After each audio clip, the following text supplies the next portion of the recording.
But how you doing, man?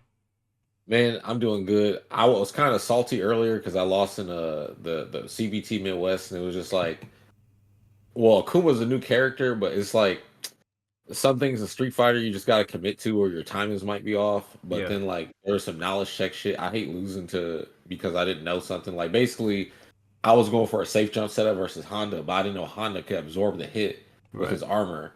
Because every other character they are forced to block, and I was like, wait, what's going on? But it's like legit doesn't work. So I was like, man, I didn't even need to do that anyway to win. So that there's that, and then I was just like still uncomfortable versus DJ. But other than that, like I'm good. I'm just I don't know. For the rest of the day, I'm just gonna grind anyway because I'm gonna Yeah, be ready for Evo, and I have to also commentate at DreamCon. So like for me, I'm just still like doing stuff and just staying like focused. Like right now, I only play Street Fighter and Tekken. Like okay. that's it. I was playing MK1 a little bit, but at first, like I genuinely liked the game, but then as they kept making more, I guess, quality of life fixes, they kept nerfing characters. So it's like, while now we have crossplay, but the version of Kung Lao that I like playing with is no longer like in the game. Like Mm, basically, his reversal spin could launch people as a reversal, but now it just knocks down. They took that away and said it was a bug. I'm like, what? That's so stupid. mm, And then the rest of the stuff they've done with the game, I don't know, every DLC character. I think Homelander is a cool design, but like I want to play the game with Kung Lao, and I don't like Lao's design at all. I don't like how they've like changed him since MK9. It was first he was like every other character can be their legacy, like Katana and Scorpion and stuff, but Lao, oh no, spin knocks down now, yeah, or and then he has a slow rising dive kick, and then the regular dive kick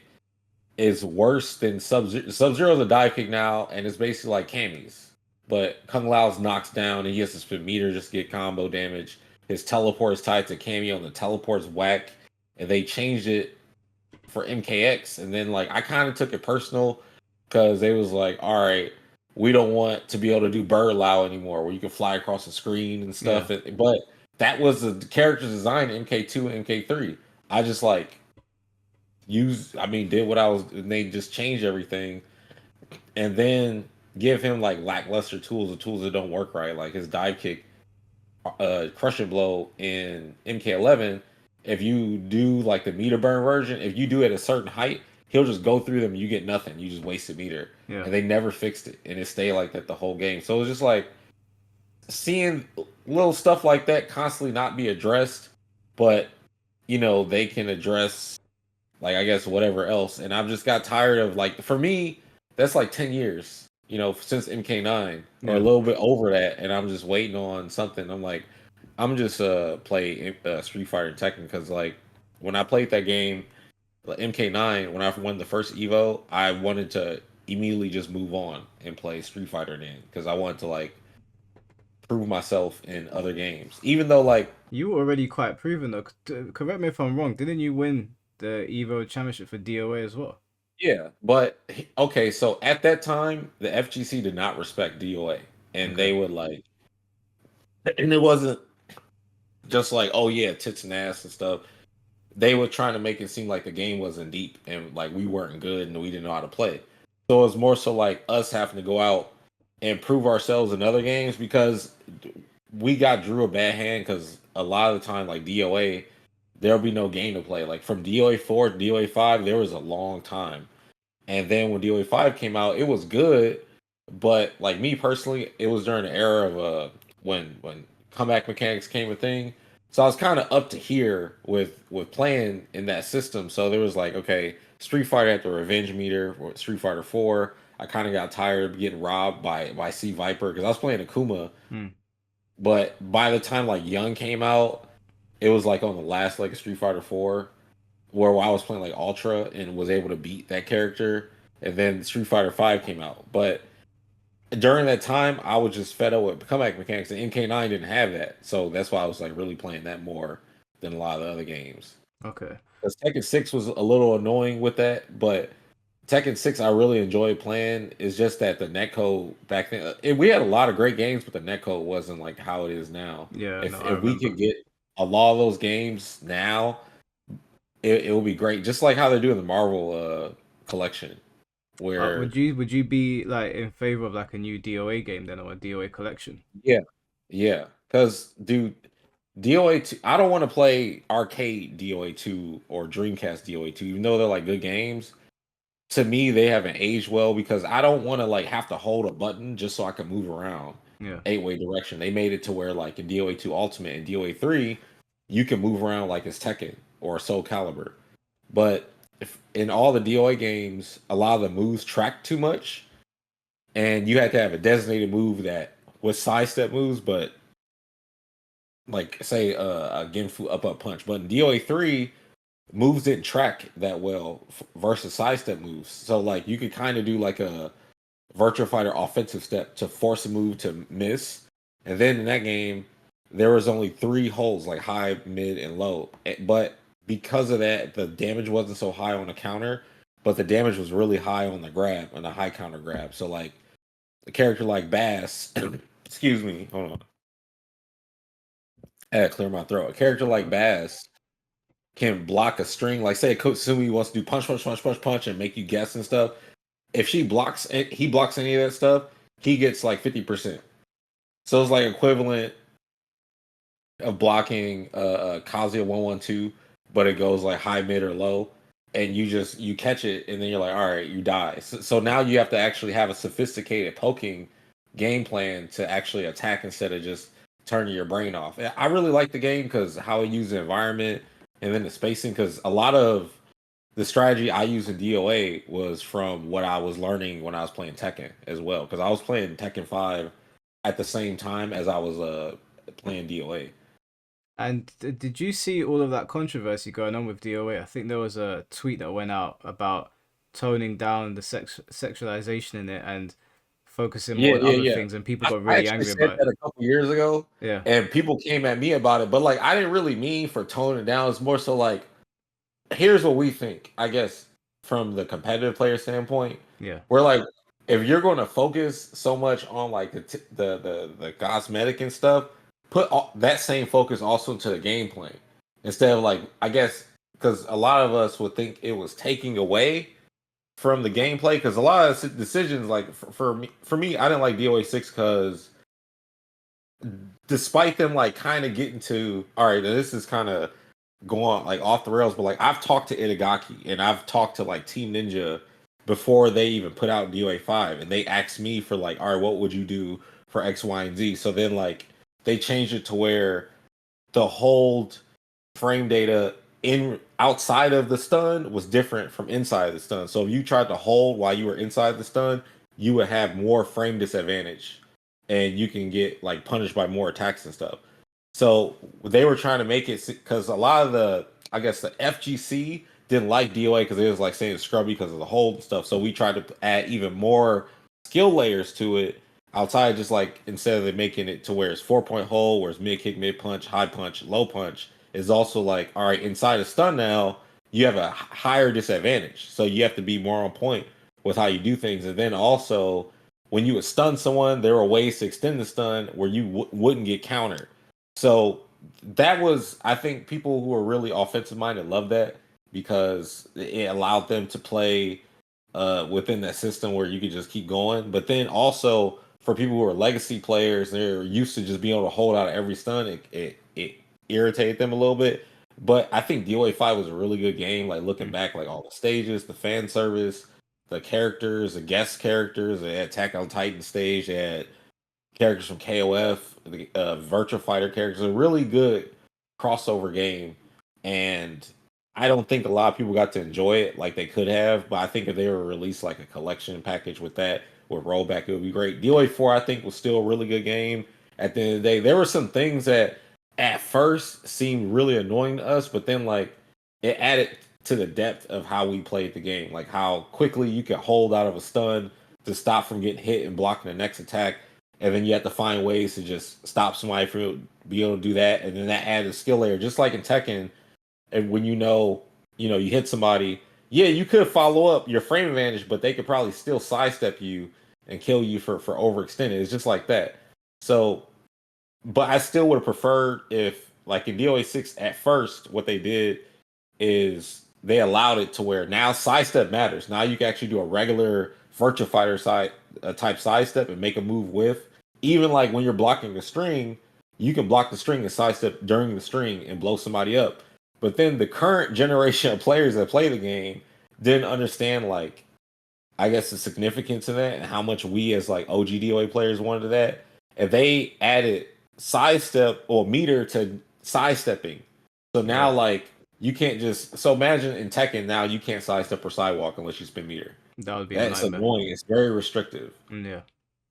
So that was the nail in the coffin for me for that game. That's why I don't play it outside of like I guess netcode and stuff like that.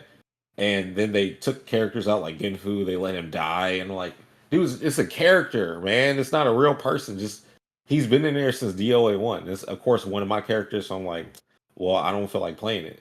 That's the And same but argument that we had about Heihachi. A lot of people yeah, saying keep him dead, and they were arguing about Bison. I was like, you can't have Heihachi and Bison gone forever. That's stupid. yeah, like they got to bring him back in some way. Like I don't know, like maybe in this game have him be the Heihachi robot or Yeah, something, and then show. But they're like, oh no, he really got punched in the chest, and like dude, they got thrown in the volcanoes and stuff before. Like what yeah. they could do something. Like Reina's cool. Just let her be another Mishima, just like we had Hmm. Angel. Well, the thing for me is that like I respect stories. I like the integrity of stories, but with fighting games it's different because we interact with them beyond the story. With God of Right. War, if they kill Kratos and bring in a new God of War, I can be more sympathetic to that because I'm playing through a story and then it ends. But with Yeah. fighting games, if I like playing boss characters, so a lot of the time I end up losing my character because they killed him at the end of the game. So I'm just Yeah. like, you made that in Soul Calibur 5. Algor was like, I don't think he was the boss in that. It was the boss in 4, but he came back in 5. And Yeah. then because they reset the timeline, he didn't technically come in at that point in Soul Calibur 1, which was Soul Calibur 6. So they were like, oh, it doesn't make sense to bring him back. And I was just like, but there's a whole moveset that's just gone now. Like it's vanished. The whole player base is gonna vanish with this Yeah. character. Yeah. I remember what Algol do. Algol brings back so many memories of like playing with Mick and RTD and Soul Mm. Calibur 4. Because that character just learn how to fight him. Because I played Mitsurugi and like Cassandra and Sophia and Yoshimitsu in that game, which is weird. I don't like playing Yoshi in Tekken, Yeah, but he's like one of my straight up like main characters in Soul he's Calibur. awesome in Soul Calibur. Yeah, but it's man, that game was so fun and like Algol setups and then like doing the back A plus B Yeah, yeah, yeah. ball when you charge it and it goes, dude. That was so that character was fun to like fight and also use like it was 3-3B. All that's dude. That character was fun Yeah, but he's and he's gone now, and they replaced him with Aswell, which was a decent design, but it didn't come close to what they did with Algo. And yeah, the same thing happened with like Jinpachi as well. Like he died in Tekken 5, yeah, man. and They they brought man, him back in Tekken Tag, and I was like, oh sick! Like maybe he's gonna stick around. They'll maybe repurpose his moveset. It's just gone. It's just that you a whole moveset of an interesting character because he's a boss and they killed him. they should have Heihachi come back like Jinpachi came back, but have some Jinpachi moveset too. Yeah, what I think they should do is just have Heihachi in flashbacks like they did with Kazumi, because in Tekken 7 she's technically dead, right? She's just a flashback. She's not Oh. in the present timeline. So just like have flashbacks of Heihachi, which is very easy to do because there's years of him, and then just put him in the game. Like that problem solved. Same with Bison. People are like, we don't want Bison Dude, influencing the story. flashbacks is that's such a dude. Like that's perfect. Yeah, everyone wins at that point. The story doesn't get harmed, and I don't lose my character. That's too good. And he's in the game. Like remember when Kazuya was fighting Lars about to kill him, Mm. and then he was standing there, and then he had that flashback like Heihachi was standing there or Yeah, something because yeah, he did yeah. something like that. Yeah, so they could do it just like they had Ogre show up. They need to give us Ogre DLC next. Like That's what I've been saying. Like they have a full free model of Ancient Ogre to not put him in the game, especially because John has come back. So from a yeah, narrative yeah. standpoint, The it actually reason makes his sense. stage is there. Yakushima, he's like his emblem or something, and then the what's it stage where you're inside of there? Yeah, It's the temple or whatever. It's like whatever his crest or something is on the floor. yeah. Well, they mention him in the story. But speaking of Tekken, what is your like general feeling towards Tekken 8? Dude, I love Tekken 8. So like say when I came into the scene was when Tekken 5 was the main game. They switched it in. So like when I became aware to it was like 2000, late 2004, 2000, early 2005. So from playing it from then to now and like the grind and stuff, just knowing how Tekken's supposed to be played, I think it's really good. What I do not like about Tekken is like a couple of stages. I don't like the exploding floor stages and all that. I know that's like a DOA thing. Yeah. I didn't like it in DOA either. Like I don't like okay, what's the stage where they're fighting on the moon or something? And then the third stage or the third round, oh, guess what? You get by a grab, launcher, and all that. I don't like that. Um, I wish we could like ban those stages for tournament or something. Like I mean, play them casually, whatever. But that stage, the descent into the consciousness stage, that stage is dope. But like, no, for tournament, like I'm not trying to play on that. Like, because they add a random factor to it. Because that's not how the game's gonna play all the time. I get it. Like, do it first before they do it, and that's the strategy, really. But it's so annoying. I do not like it. I didn't like the DOA exploding like pallet stages and stuff. But the most recent update for Tekken 8 has been great because it's made the game closer to like I guess how Tekken 5, 6, or Tag 2 was with how strong sidestep is. Like they decreased the tracking on certain moves like Nina's 4-1+2. So now you can actually step it. Even though it's still kind of like sketchy to step and avoid, it will catch you. But it's a lot better. So like now if I'm Devil Jin and I hit you with down back 2 and I know you're about to try to rob me, I can just sidewalk and then boom, I get a back turn combo or something.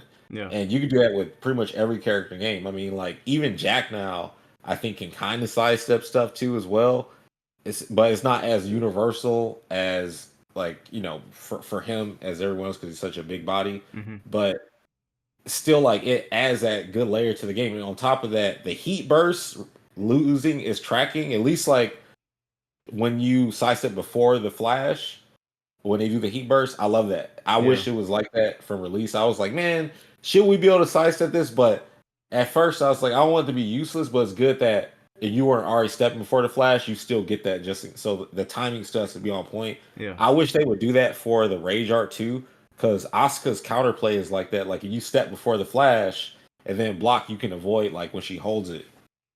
I wish it was just like that. And I understand, like, yeah, you could block his -15. Yeah. It's great. But I just think because of the momentum shift, just so, like, I don't know. I think it would look cool. Like, okay, the last read and someone does a rage art and then you sidestep before and then does a slow mo. You sidestep in the hit. I don't know. I just think that would be tight. Yeah, I think Tekken 8 is really good. I'm enjoying it. Obviously, I have like issues with the game, but that's more like around its systems. Like right now, Yeah. my main issue is ranked. I'm Yeah, focusing on ranked. ranked is so annoying. It's Like, a hot mess. Like it's all over the place right yeah, now.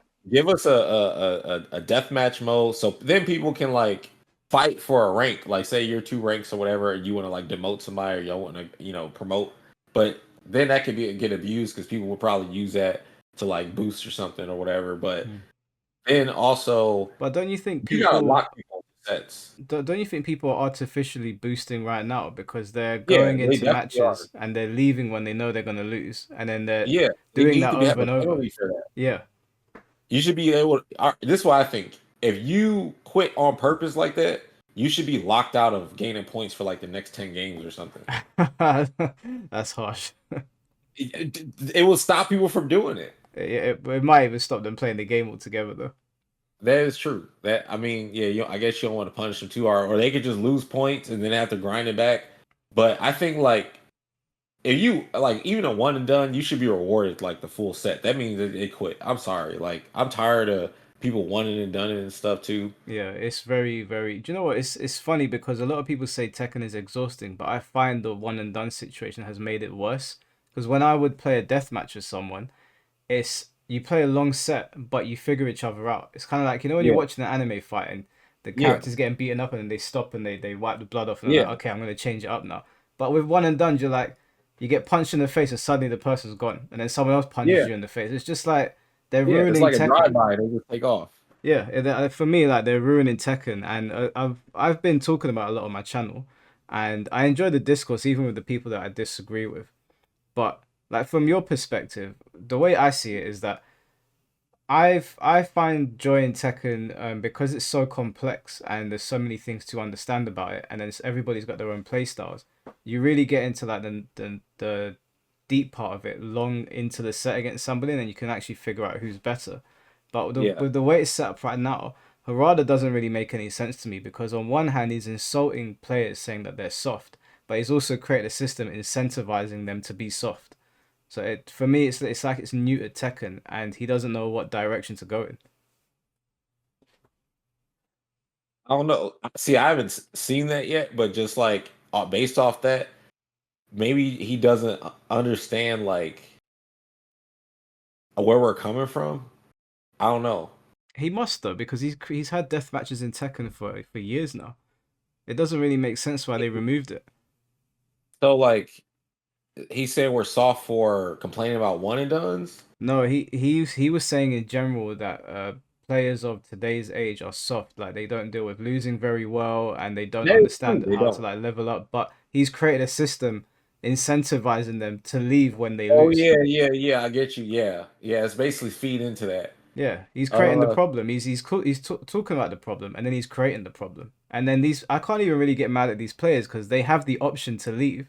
I'm angry at no, yeah. I'm You not should have angry, the option but to leave. yeah, I It's don't think either you make should. it first to one or make it to where you have to play the first to two. Yeah, yeah. Well, In I ranked, I personally, think in quick match it should be whatever, but like in ranked, like people should know what it is. Like it should tell you disclaimer. This is a first to two. You have to win this. If you don't, yeah. and if you leave, Because then there's no. What's the difference between casual and ranked if they don't do yeah, that? yeah. The only difference is, I guess, the intention behind it. Like people are in ranked, they're afraid. Like you can't go to a tournament and be like, "Oh shit, I lost. Peace out," and then go to another bracket and play. You can't do that. Yeah, Like you get DQ'd out the tournament, and it's over with. So like, I don't know. Because dude, think about it. You go to was it the Super Ghost Battle or Ghost Battle, right? And they have the whole thing for arcade quest mode where mm. they show people like playing against each other, cheering and stuff. That's not the tournament culture. You can't just go in there and quit. So like, yeah, Yeah. I don't know. It's kind of ass backwards design. But I was you were speaking about Mortal Kombat earlier. Obviously, yeah, like you were well known in MK9 for like all of the things you did in the EVO championships. Was it back yeah, to back? yeah, So like coming off like all of those like success you had with MK9, how do you feel now about the direction that Mortal Kombat 1 has gone in general? Like I know you don't like Kung Lao, but the game as a whole. yeah. So, all right, I think MK1 could have been the best Mortal Kombat game if they didn't have cameos. I've heard a lot of people say that. Because what they did is that they brought back MK9 style movement, but for every character in the game can actually move now. Because in MK9, every character could move that well. It was like, all right, Kung Lao, Raiden, Cabal, Kenshi, Sonya, Cage, and like what Freddy and a couple other characters. But then there would be some that couldn't keep up, but uh trying reptile. Oh, maybe I'm just thinking about reptile. Every character actually kind of can move. Okay, so basically the game has MK9 style movement, but then like now you still have fragmented move lists because you have characters missing stuff on purpose just so they can fill it in with a cameo, Hmm. which may or may not correctly like fill in that hole that they're missing when they could just go in more on design instead of like okay in MKX. Yeah, people love that design. I personally didn't because of variations. I want my character to have all of their tools. I don't want to be like, well, because here's what creates in a tournament situation you get counterpicked. All right, well, he picked this version of Kung Lao. Well, I'll pick this version of this character that does super well versus this, and force you off of this character to have to use this version of the character, which may not do as well versus that. So you're locked in the match, and then they pick another character that beats that. That might also be. It's irritating when I just want to have that one character because like in MK9, if I'm playing Lao, I know everything he's got. He can win if he needs to, but then he might like have a difficult match versus Cage because just the odds of you have to do spin to stop him from doing stuff. But spin is basically a DP. Like you Hmm. block it, you die, and he gets like basically looping pressure that can set play you. But then like I got Cabal who actually has like good mids to attack with because in MK9 Kung Lao didn't have mids. He just has high attacks and lows that don't combo start, and a roll that's a mid but is slow and doesn't like combo into nothing. It's just a hit. So I had to beat people by jumping at them and making them think that they're going to anti-air me and then teleport to basically like it's the same strategy as Shoto doing a jump in or cross up Tatsu to throw off somebody's uh, anti-air attempt. And then I would just use like quick movement and pressure to get in with dive kick and dash and do like the 2-1 string, which is typically the same strategy in MK1 that I do, except for there's no teleport. Spin sucks, but he's better frame data. Like 2-1 is +3. He's got good mids and stuff now, but I don't want to be like, all right, well, guess what? Now you got better normals, but your special moves are like, yeah, like no, I'm not asking for a super character, but if you're going to make like Kung Lao a Shoto, like he has been, he's basically like their own version spin off of that, then make him be that. But then I'm still seeing characters doing what they've been doing forever. But like, so like, they could have had MK9 again. Because remember, I don't know if you remember, they was teasing like, oh, MK9 remastered. And they was talking about Mortal Kombat 12 and Injustice 3. And then there were all these leaks and stuff from different I remember stuff. And then even Ed Boon said they had more than one stove on the table or something, or cooking. So I would think, like, I guess alluding to they had more than one game.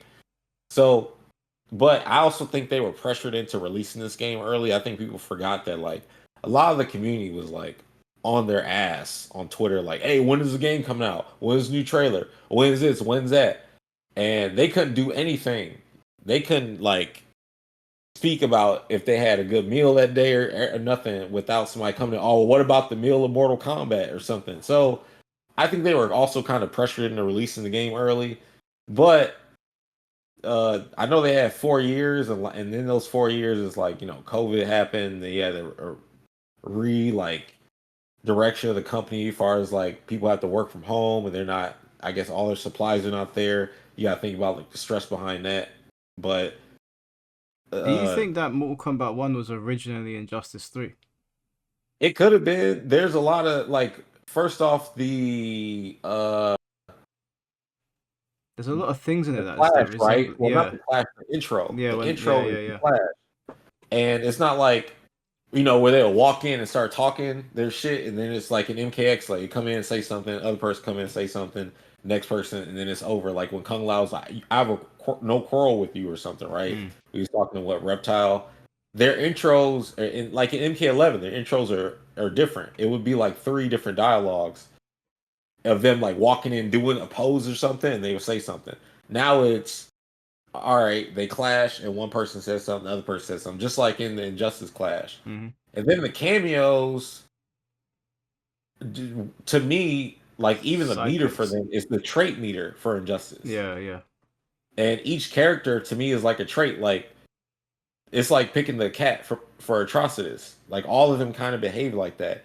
I think they were probably making an Injustice like tag style game maybe, and then and that's the thing. If they were doing that and they had to switch at the last minute, it's kind of not their fault, because if you, I guess what the calls I saw that there was leaked from Warner Brother, they were like leaking stuff and saying stuff, and then they said aggressive marketing, didn't Discovery, huh? They said aggressive marketing, so they really wanted to get out. Yeah, right. And then they had the call, well, what the transition or something with the company, where if they are making Injustice with DC characters, they don't totally own that. So if they were about to like maybe lose whatever they're about to lose and go to a different company, it's safer to make something with their own property with Mortal Kombat. So maybe they had to switch all the assets at the last minute and start designing behind that. I have absolutely no idea, but like it would be a lot. It would make a lot of sense because like the pieces just add up, honestly. Yeah. But still, like the game, MK1 operates the way I felt like MKX should have operated, like just built off of MK9, but no cameos and stuff. I mean, you want to have your tag mode, then keep tag mode. MK9 had a tag mode, let people play that shit. But we were playing 1v1 in tournament as the main thing. I don't believe in like. Sorry, go ahead. No, I was talking to Tom Brady, and we were both saying that Mortal Kombat lacks archetypes, like especially in the cameos as well. It feels It like does now. Chameleon is kind of just doing everyone's job, and there's no reason to pick Yeah. somebody else. Yeah. It doesn't, yeah, the archetypes are gone. Everybody can zone, everybody can get in and all that stuff. And it just depends on whatever the player feels like doing. They were like, all right, we're going to give you a buffet of everything. And now everybody literally can just go make everything you want. Yeah, So, say Johnny Cage, who's supposed to not have the fireball to, give him some kind of hurdle he has to overcome. It don't matter when you got Chameleon. You can throw a plus on block launcher mid projectile from across the screen up close, do plus frames and stuff, and it comes back hella quick.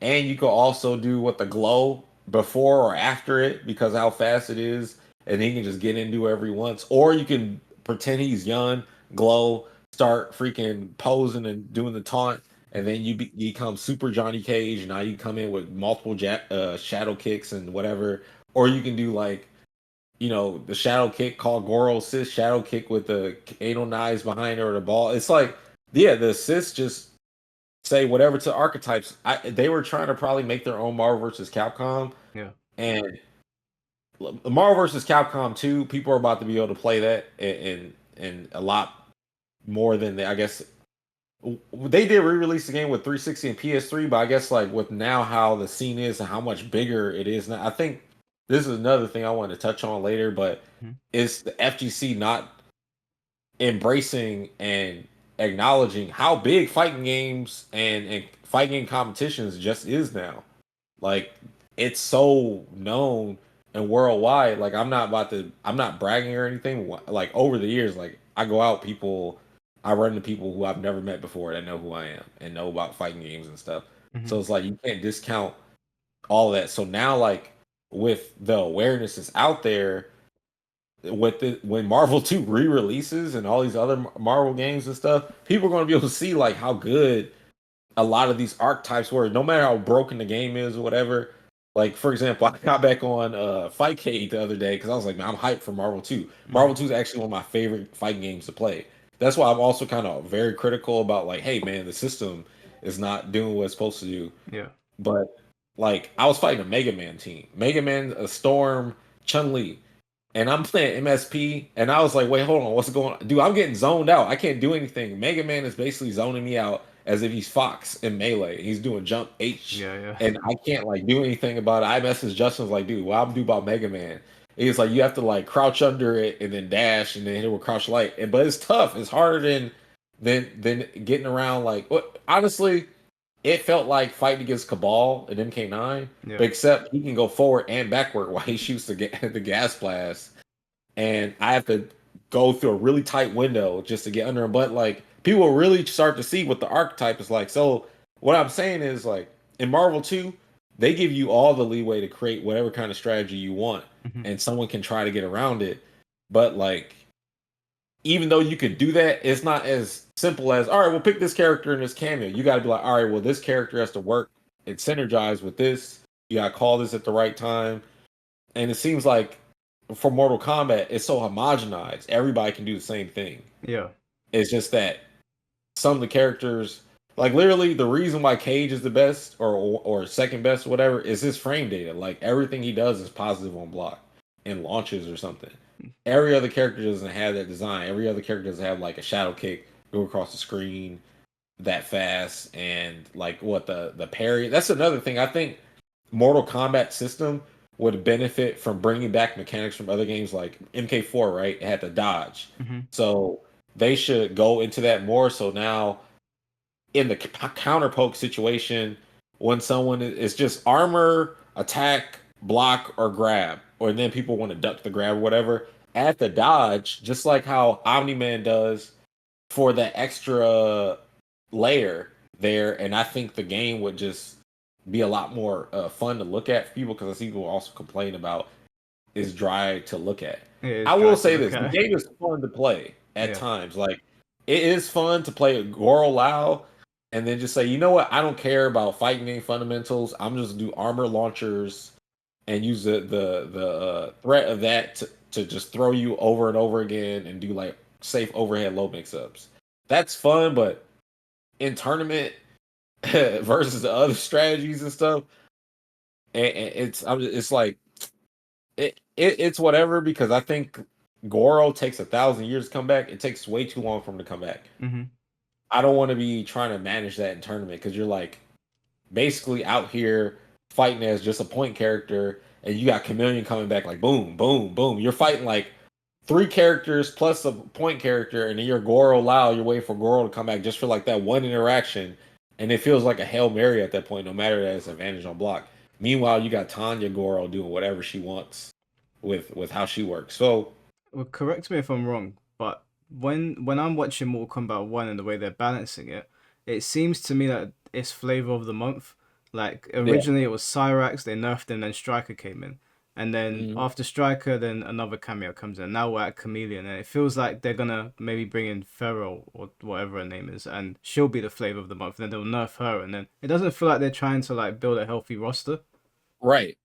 Yeah, that's what it's always seemed like. We've always wanted them to bring up the characters so they'll be like within the same realm. Like, okay, look at Tekken 8, right? Tekken 8 could be like a case where it could be overtuned, but I rather things be overtuned and then you bring it down a little bit, because you're like, all right, let's see how strong this is. All right, then bring, instead of like Hmm. straight up killing something. Yeah. Like, I don't think they should have rolled back the Cyrax, what they did with Cyrax. I think they should have kept it like that and then built every character around that. And I mean, maybe the damage didn't have to be that high in the beginning, but at least the function.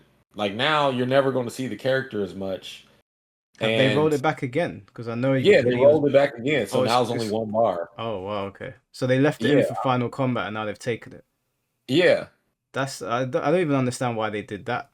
yeah. I get, maybe it was an accident or something. I don't know what it is. They never come out and say what it was, but it okay. So like the timing of when they roll back Cyrix, they shouldn't have did that. But say for like the Ferritor patch, I would have rolled it back. So because then Final Combat would have been over.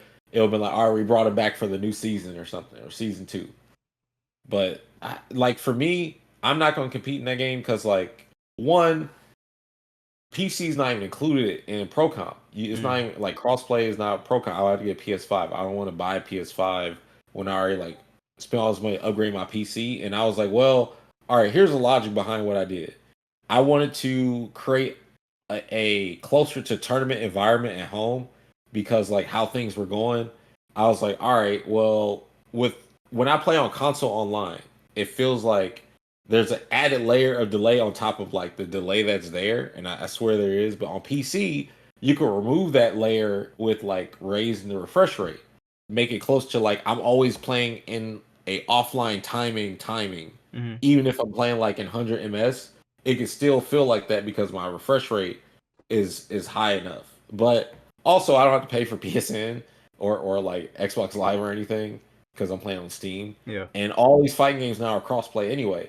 But then they're like, all right, well, MK, you can't play crossplay for pro comp. So I was like, rubbed the wrong way on that.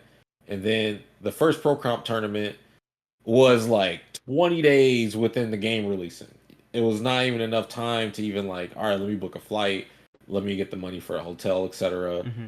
And then the other events was like overseas and stuff. And then Combo Breaker was the last one, and I was gonna play them like, even if I were to win this event, I would still like not have like a guarantee going to Final Combat. And I don't feel like then, oh, I gotta go to LCQ now. And then on top of that, I'm not as in practice as I, because I'm playing more Tekken and Street Fighter because I just genuinely enjoy those games more.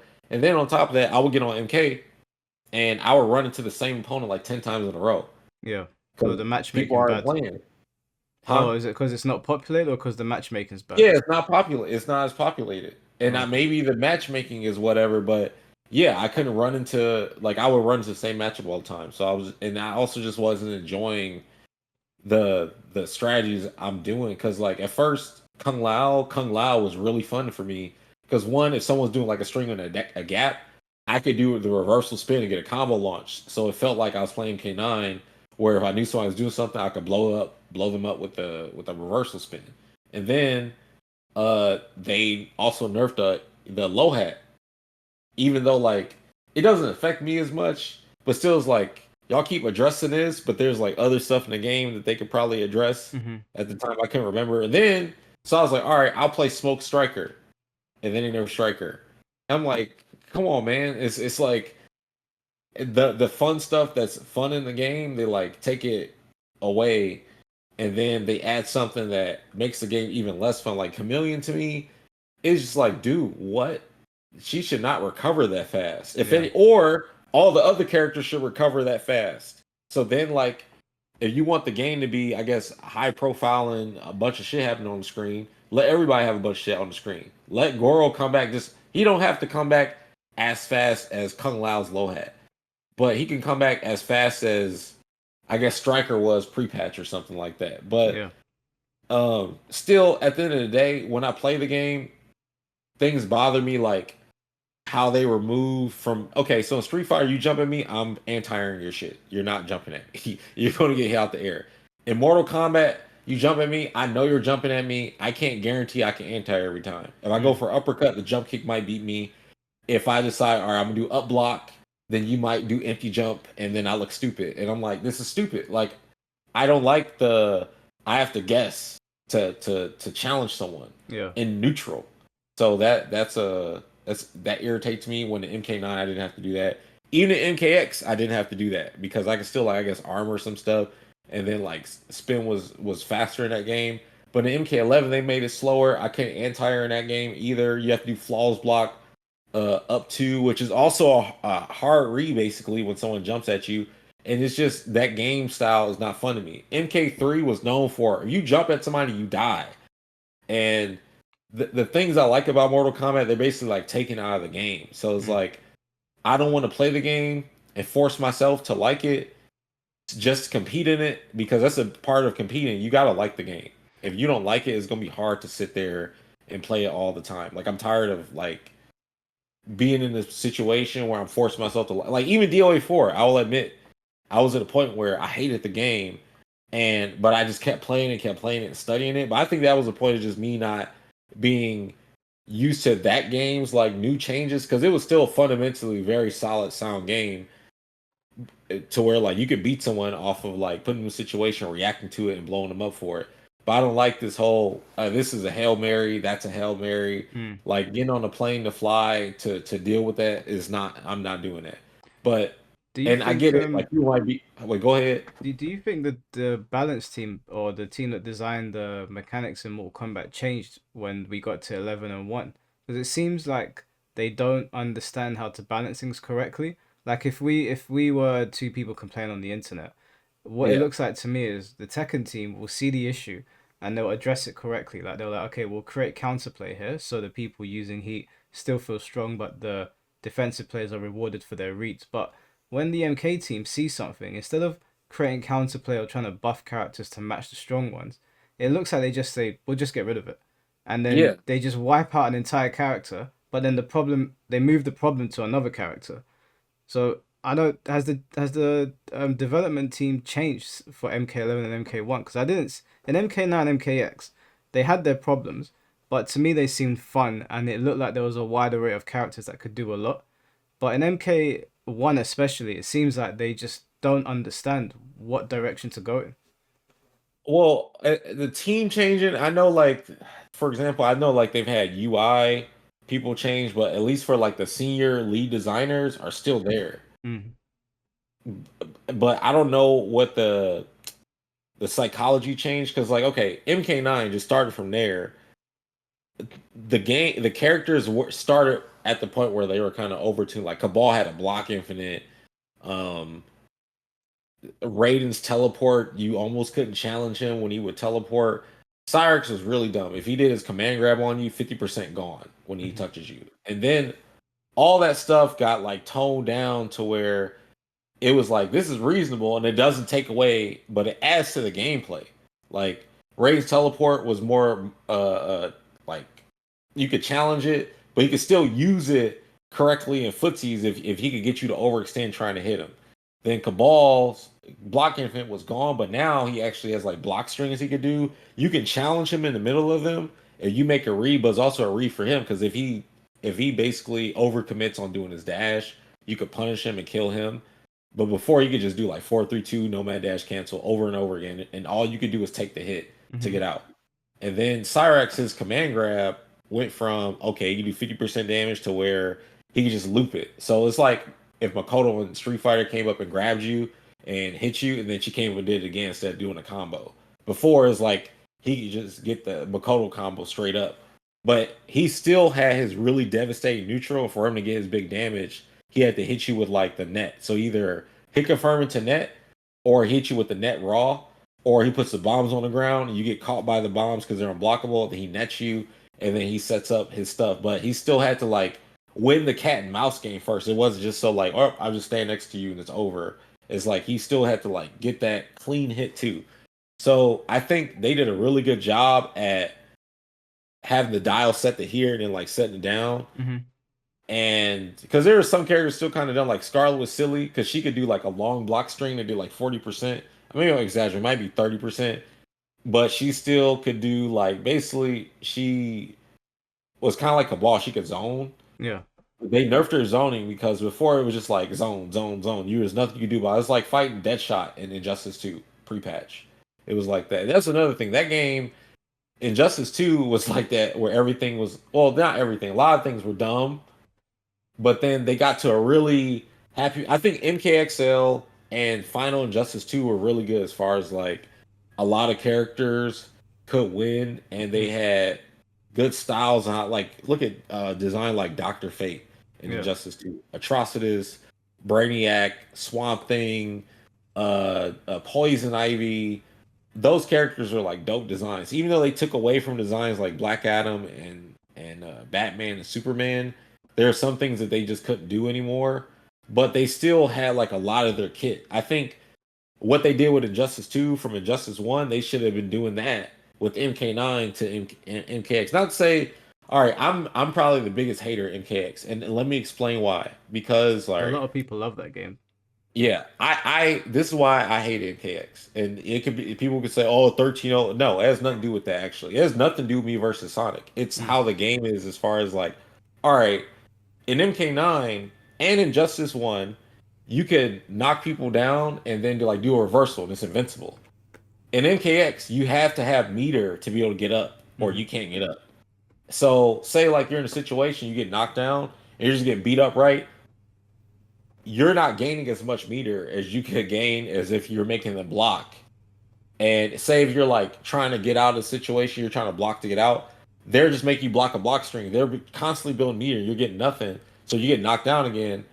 Now you have no meter to get up. You have to take like a 50-50 meaty and you die from it. Like say you're fighting like a Quan Chi or Aaron Black or even Mm-hmm. Kung Lao or Scorpion stuff. So I didn't like how like you Seems weren't as unfair. rewarded for defense Yeah. because like yeah, you could do an invincible backdash. Yeah, you could do like your armor launcher or something. And I know people love the neutral jump punch. I actually like the neutral jump punch too, but the defensive options weren't there. Like they removed of a defensive option and took one and basically put a meter requirement on it. Like you guys spend resource when before like MK9, you could delay wake up. You could actually delay wake up and tech roll. You could tech roll and do reversal moves, and you still could just use your meter just for the armor moves when you were standing up. I just don't think they should have cut that out. Because in Injustice 1, it was the same thing. So how it worked was up to 8 frames, the special move would have 8 frames of invincibility. So like if you had like a fast special move, like Kung Lao spin with 6 frames, at full invincibility on wake up. But the counterplay was if you stood out of range of the spin, because the spin didn't have a lot of range, you didn't get hit by it. So you could medium from a distance with a like special move or something, which would force him to have to do like teleport on wake up, which also had invincibility. But if you read that it was coming, you could dash out the way or stand in a range to where you can make the spin with and also react to teleport. And if you teleport, you dash out the way and punish them. Mm-hmm. That's how you dealt with it. But then they were like, I don't know, the people who I was beating at the time, I guess, didn't think about it like that, and maybe they complained and they got some influence to have it changed. So that's why it is the way it is now. Do you I think know, like, top players and get they oh, can go ahead. influence stuff? Yes, 100%, 100%.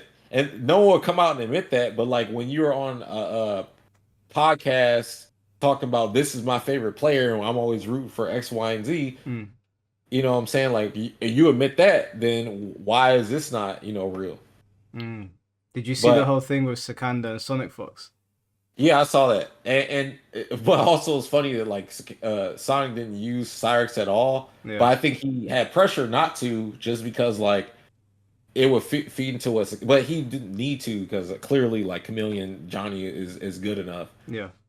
But like yeah, I mean Sonic has on record said that he helped design Joker MK11, That would whether he make sense. misspoke or not. He said that. Hmm. So I mean like you don't know. And then, he was playing MK1 early, like some of the other content creators were. I mean, like, it was, I'm not saying it was all of them. It was just like a small hand group, but it's like, Hmm. hey, you're a competitor. Why are you playing the game early? And then you get to go play. Because remember, like, all right, think about it. As dumb as Kenshi is, come on, it takes some time to learn how to use the ghost and the character, different stances, a Hmm. brand new version of the character. Yeah. Like you're not about to just have that, right out the gate. Like if you're not spending the beta learning that, you're already on the beta doing that. Come on, man. You've had time playing earlier or something in some way, shape, or form. Hmm.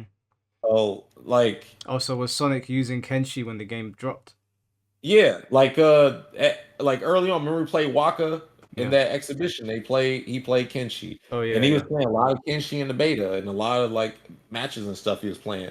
But then in tournament, he was playing with Sindel Lau, I think, at first in some of the online stuff. I don't know if it was TNS or something. But it was where the I think the guy's name's Hourglass Rain, is Melina player. He won Yeah. that. Yeah, I remember Something him. I was that was the only times I like saw him playing outside of like what ECT was like using Rain Cyrex at the time. Right, okay. Yeah, because I saw that whole situation and I didn't really know where to sit on it because the way I look at Mortal Kombat is I look at the player numbers that are online, they seem extremely low, but the game Yeah, sells very, very well.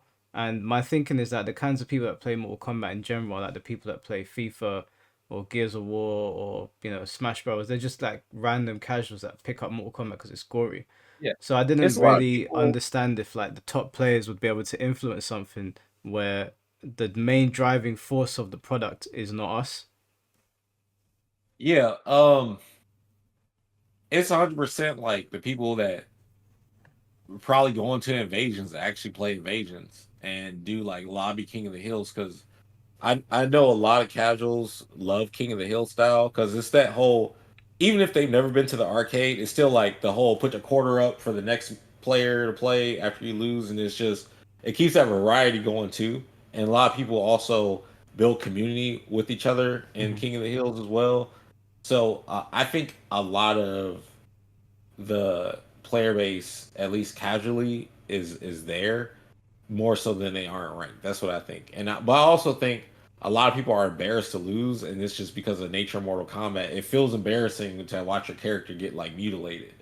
So there's also that because there's a lot of quitalities. People like I've listened to so many videos where they are so salty Mm. about getting hit by a finisher. Like even like somebody get teabagged, they get really mad in this game. Like people are more salty losing in this game than any other game I think on the planet. Do you think So it's they because the want player base is young though? Because a lot of I know a lot of people that shouldn't be playing Mortal Kombat that their mums and dads go and buy it for them, and then you hear them on the mic screaming down it. it sounds like me because that's how I play. Like in MK, the first MK I was playing, I was 4 years old, 4 or 5 years old. I was Yeah. going to arcade playing MK2 as well. So like, yeah, there's also that. Mortal Kombat really is for everybody for real. Like it's always been like that, and everybody just plays within their own like comfortable circle. I Hmm. think Yeah. because so many people play Mortal Kombat, and it's just like a FIFA or NBA 2K or like a Madden or something.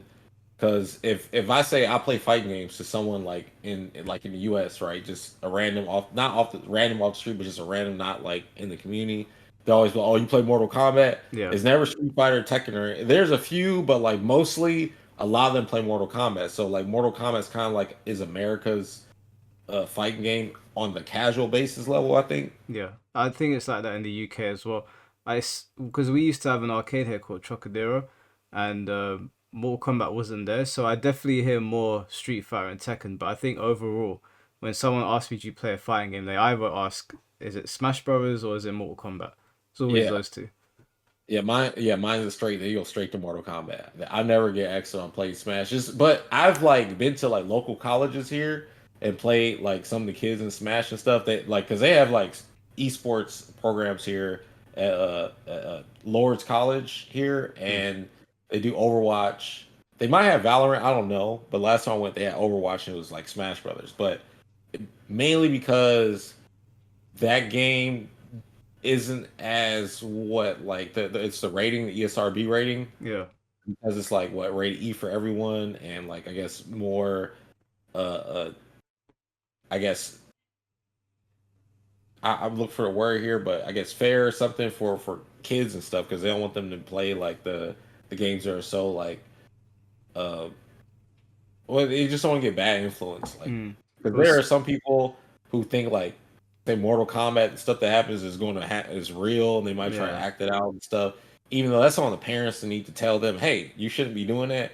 I never had that problem, but I think that's why they don't have like any other games. But I think it'll be easier to get like Tekken and Street Fighter in there because there's no gore, Yeah. and it's really just you just get hit and stuff. But And yeah, speaking of like casual get well, I wouldn't say casual, but obviously Sparking Zero is about to come out.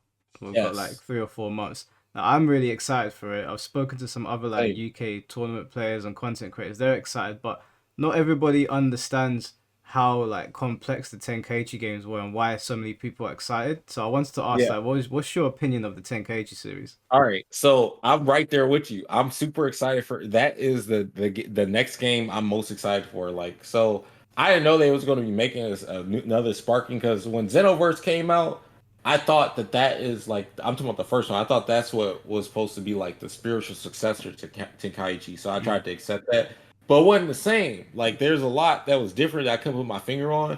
But when I went back and watched all like Tenkaichi stuff because I played those, yeah, like they're missing a lot of the mechanics in the game, and I'm seeing like a lot of the videos. I've been watching like Afro Senju, I've been watching C-Rex, I'm watching Dada Doya, what they was recording, and just seeing okay, just like this, Frieza's laser beam, you can't block it, you have to dodge it. Like something like that Mm. is adds depth to the game to me. So it's like you have to always be on point for dealing with certain stuff, and then I want to see how the blocking works because I forgot how it worked. Because I know you can press block at the last possible second and like dodge, but I don't know how they're going to have it be in this game. But I know Tenkaichi is their games as far as arena fighters. They're the most in depth arena fighters. Yeah, it's like the It's pinnacle. like Tenkaichi, and the rest of them are like right here. Yeah. And but all those other games were just trying to recreate the magic Tenkaichi had, and we already can tell just from the love that they've been putting in the game, just from watching it, just how they move around, the dodges, this graphics, how everything explodes. The I think the game is gonna be really deep because like yeah, we're seeing like we're getting the custom story mode stuff and all that we can do on top of like the game being deep.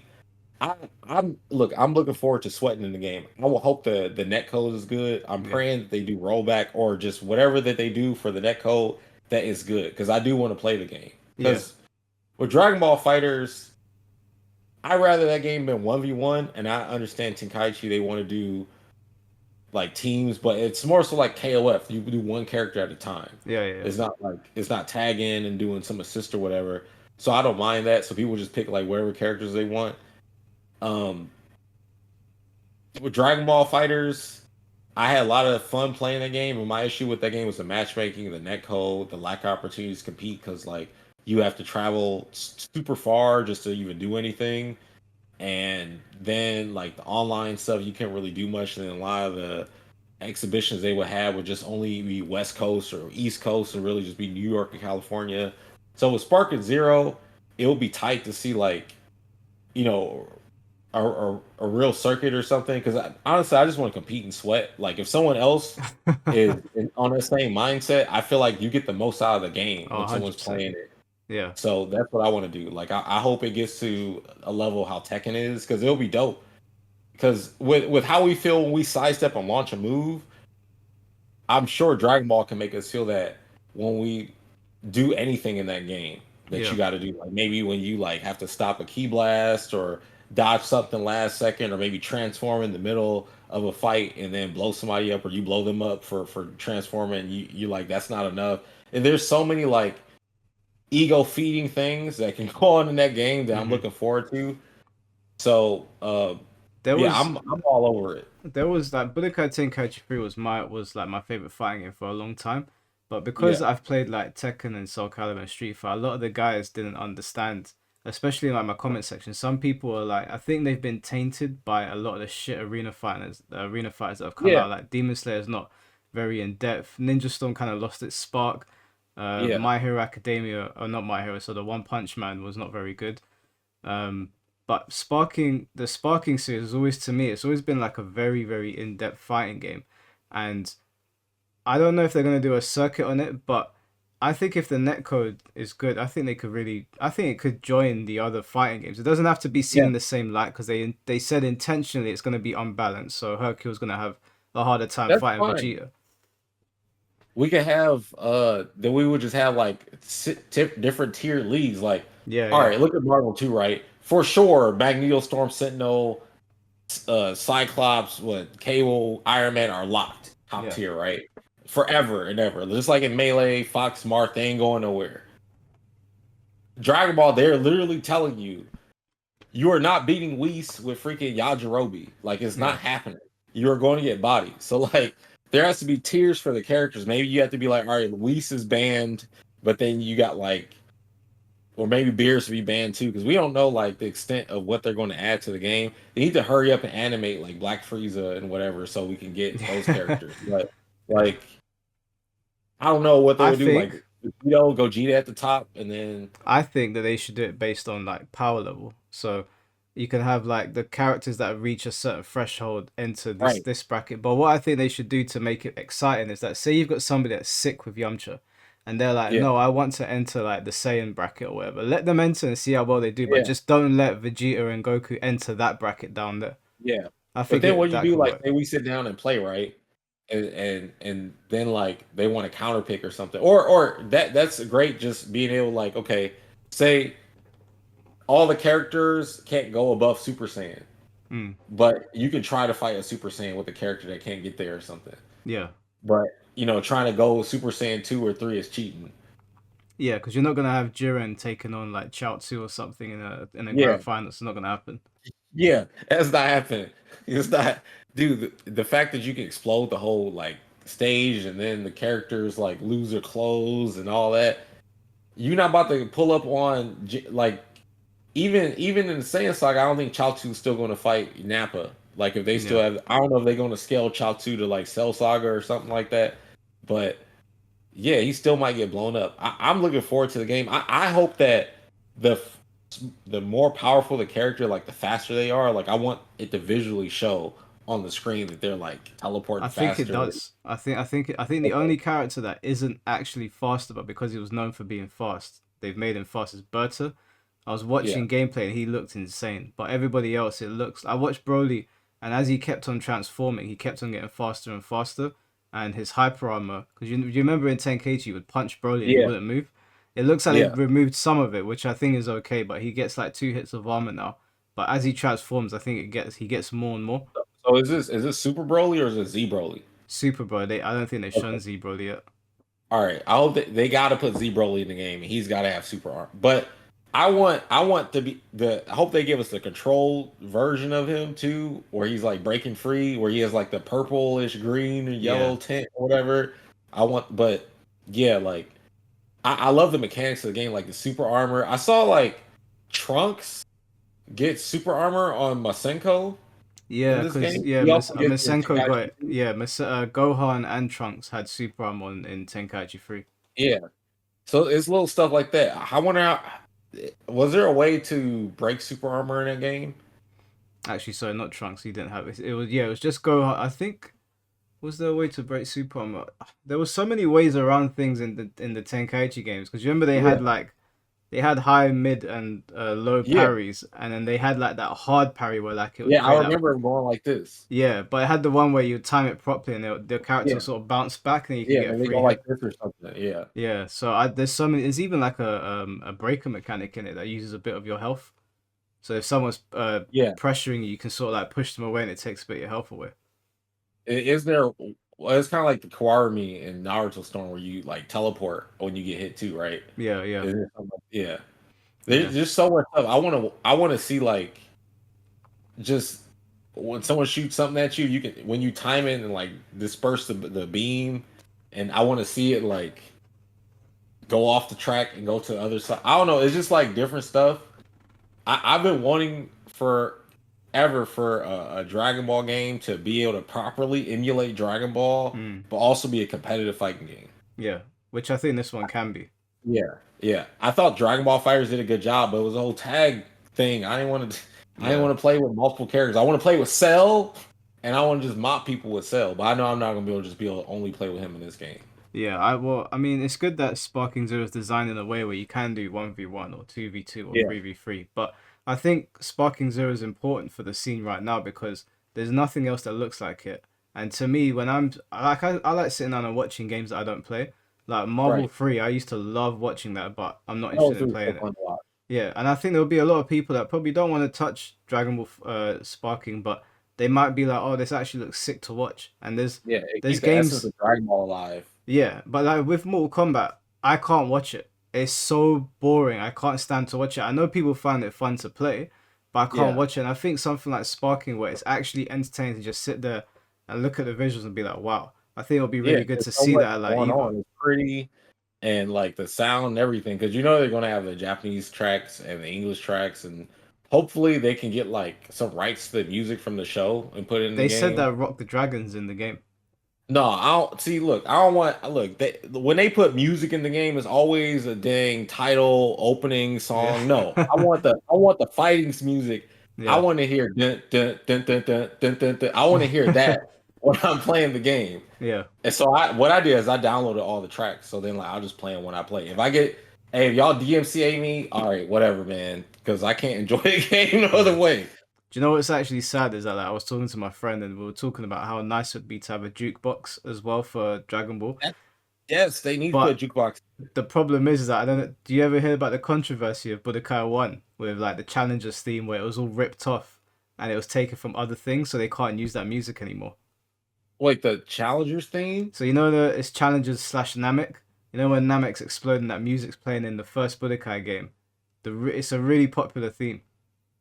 All right, I'm gonna have to list it because I honestly I'm clueless. I don't really Most know. of like the Budokai 1 to Budokai 3 soundtracks that are like legendary, like Warrior from an Unknown Place and all those themes, those are like Okay. they're slightly ripped off from other places and the guy like went to court over it or something, so they just can't Mhm. use it. Yeah, there's other.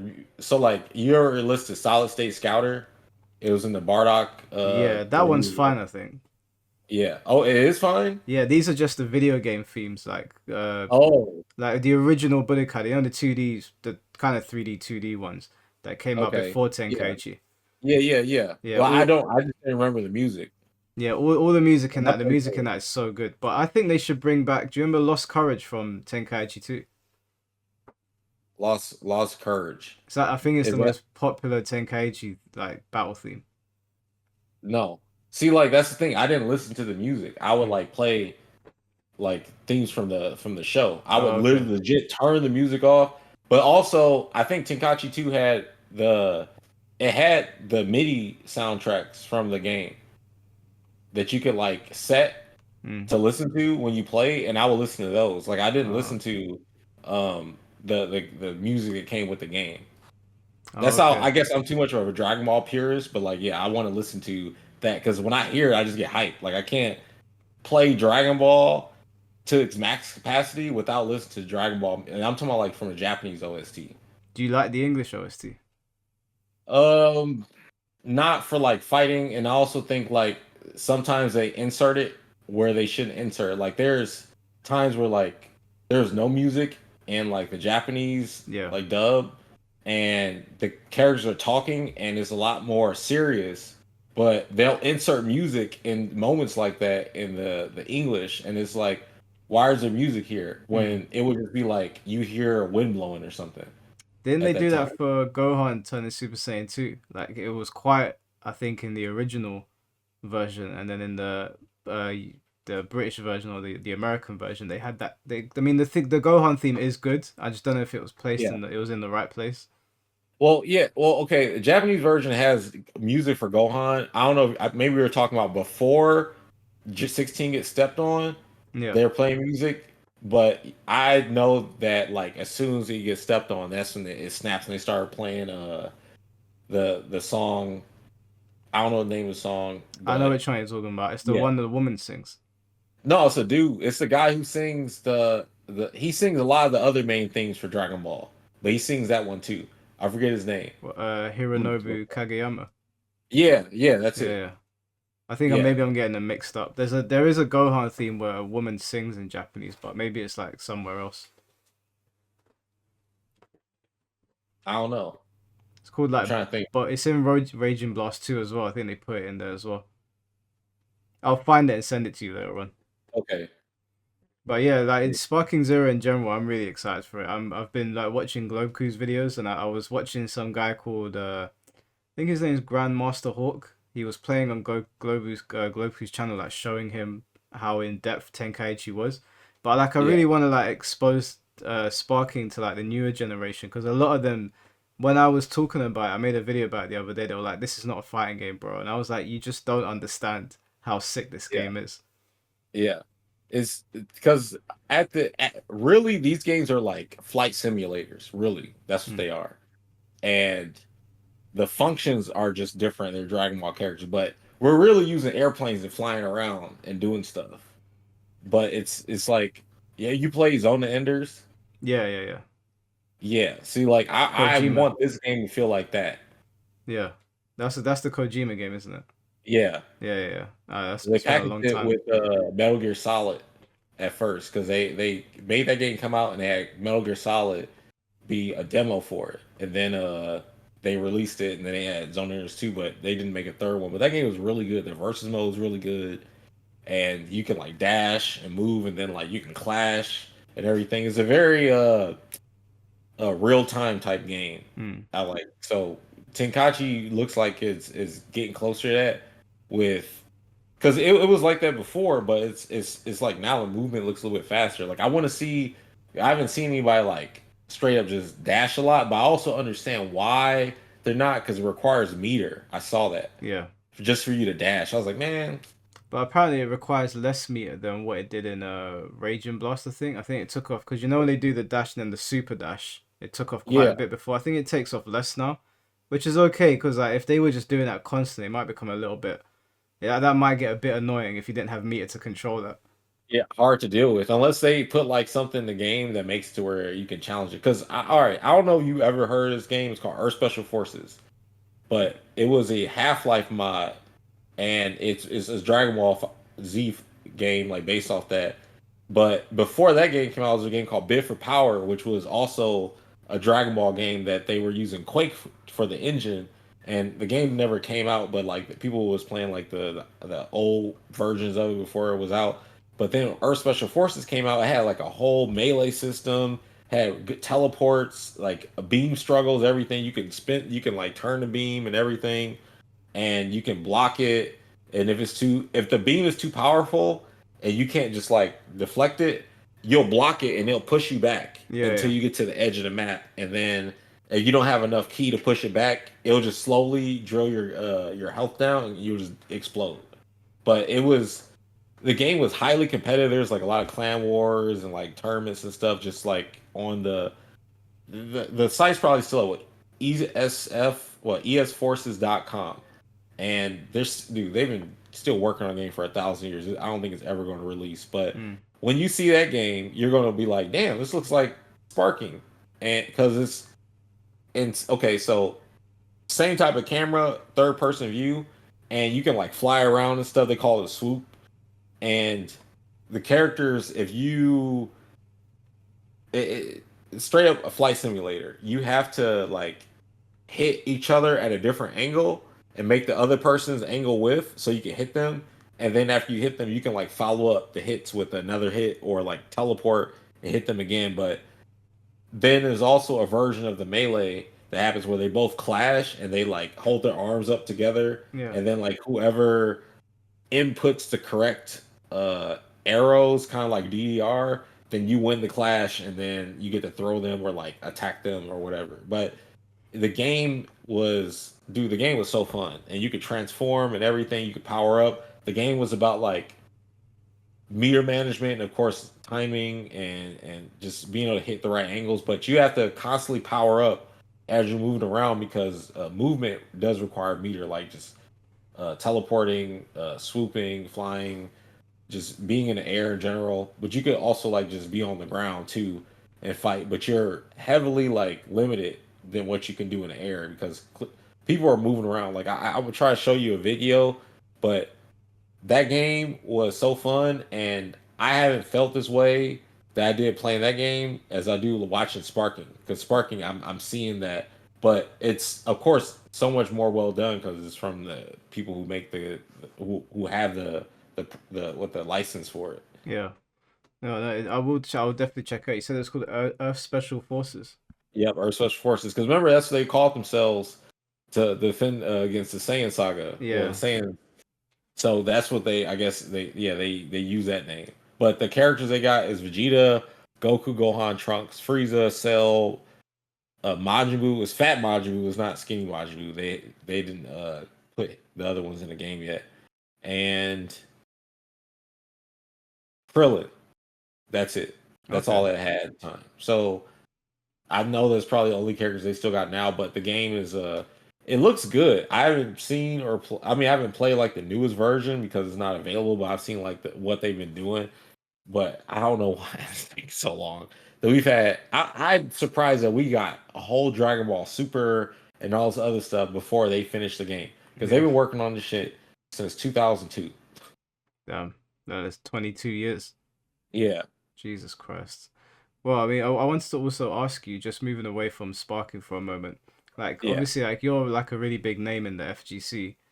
What is your relationship like now with people in the FGC? Like, obviously, you're a back-to-back EVO champion. You've competed all around America. You've probably been to like parts of Europe to compete as well. I haven't been to Europe yet, but I've been to Australia and I've Okay. been to the Caribbean. But I want to come to Europe like so bad because I have family in Wales. My mother grew up over there and stuff, so I Oh, just want to visit to see how it was, how it Wales is is. nice.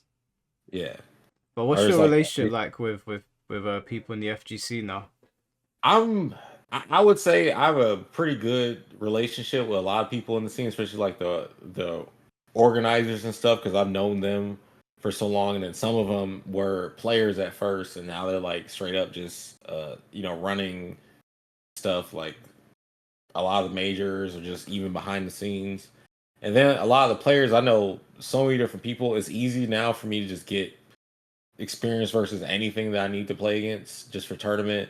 And it's like I'm kind of just like on my own corner of the internet with my community and stuff. Like whoever comes to the stream and they come through and like vibe. I'm more so like uh, uh a stop. Like all right, I want to get good at fighting games. All right, where should I go? Boom, they come to me, Mhm. and then all of a sudden I like give them the guru power up, and then they go and like start doing their own stuff because um I am still concerned about like just winning and that, but I'm also like helping other people along the journey too. Like they ask me for tips or anything, and I try to help them because a lot of these games, like yeah, I can be a world champion in like MK9 or DOA or whatever. When they release a new game, I still have to study just as much to get back to that level, Mm. even though like I'll still have a base level of which is really high just from experience and stuff. It's still the knowledge check that will separate you from winning or losing. So I like to provide the uh all the fundamental knowledge that you need to have as a fighting game player to be good outside of just a knowledge check itself. So I like wrote a book. So one also it's kind of lazy. Mm. Why I did it reason because I don't want to be spending a whole lot of time doing lessons and stuff. I want to spend more time on like my own improvement so that then I can perform in tournament. And me doing lessons and just helping people directly like that took so much time away from improving myself. Because like after a session, I might not even feel like playing no more. So I rather be like, hey, here's everything that you need. Because like most of the people that come to me kind of generally have around the same issue. Yeah. And I was like, well, instead of giving everybody basically the same notes, I'll make a book and be like, hey, look, you can get this and teach yourself at your own pace so that you don't have to like come to me and constantly have to be, setting up time or also constantly paying me anything. And then it's something that can just like last forever too, because I made a physical version of it as well that people can get on like all the other book sites. Was Amazon and Barnes and Nobles. There's a bunch of book sites that I don't know names of that I know the book is on, but I just try to be like, I don't know. I don't want to look at myself as a mentor or be a mentor because I still see myself as still like I'm in it too, still fighting. And I'm not saying like I'm some fighting for something, but like I still like to play basically. Like I really genuinely enjoy learning game, figuring out grinding, and then like the hits you get from when you beat somebody, you outthink them. It's super enjoyable to me. It's like one of the most fun things in the world. And I've kind of done a lot and sampled a lot of different things. It's like when you learn a new dance move, you go to the club and you hit that shit, and everybody's feeling it. That's how it feels to me when you like make somebody whiff and you punish them. That shit it feels good. So I'm all about just curating an environment for people to learn and practice, and also so I can have people to play with. Because like before the netcodes got really good, and then I had like a good local scene. Because my scene, we get like 50 people at our locals, and then there's like 100-man Tekken tournament like 30 minutes from me or something. So I'm not without like people to play with, but it used to be at a point where I didn't have anyone to play with. Didn't have a lot of tournaments to go to because there wasn't a lot being held. Now I have to drive like 2 hours out or something like that. Yeah. So taking advantage of still enjoy being a player. I love doing that. But yeah, providing that space for people who don't have a scene and are maybe online living in the middle of nowhere and they're looking for a solid place that they can go and play.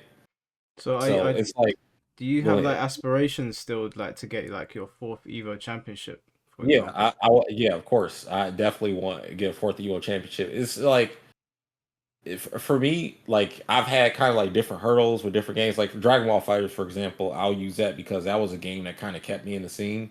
Because I was getting to a point where I was like just not happy with the direction design of a lot of the games, and I Yeah. wasn't having fun. Like, say if I like Tekken 7, right? I couldn't grind it the way I wanted to because the netcode wasn't good. Hmm. The game had already been out so long everywhere else, and we finally got it on console. I'm playing catch up, and it just didn't seem like it was hard to get to the level I wanted to get to. And then like for Street Fighter 5, the netcode was really bad. It was very difficult to get games in. The same way I feel about MK1's online, that's how I felt about Street Fighter 5's at the time. It was like it was whack. But MK1's at least functional Mm-hmm. now and a lot better because there was a time period for MK1 like nothing was playable. Like you couldn't do shit. I And remember. and so, yeah, it was like, what is this? It was so dude, it was embarrassing.